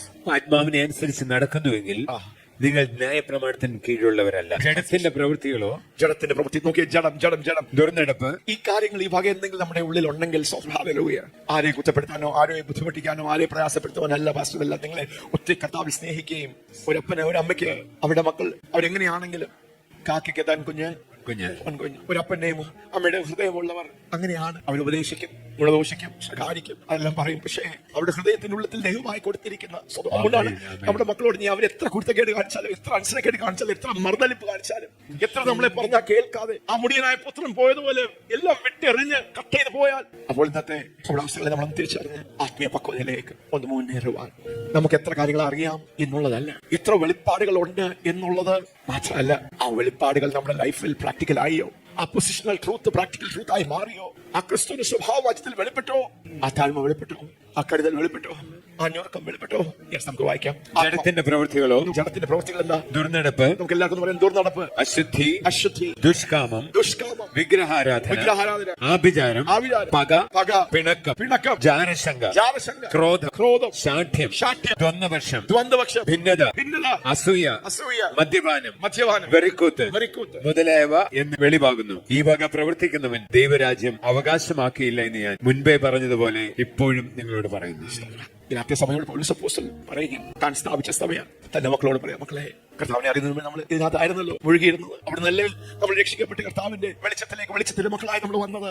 നീ അങ്ങനെ ജീവിക്കുവാനല്ല. The behavior of the self life or self എന്ന് പറയുമ്പോൾ the flesh carnal nature is obvious. Sexual immorality, lustful thoughts. അപ്പോൾ വളരെ നീണ്ട list, 17 list. Pornography, chasing after things instead of God, manipulating others, hatred of those who get in your way, senseless arguments, resentment when others are favored, temper tantrums, angry quarrels, only thinking of yourselves, being in love with your own opinions, envious of the blessings of others, murder, uncontrolled addictions, wild parties, and all of the similar behavior.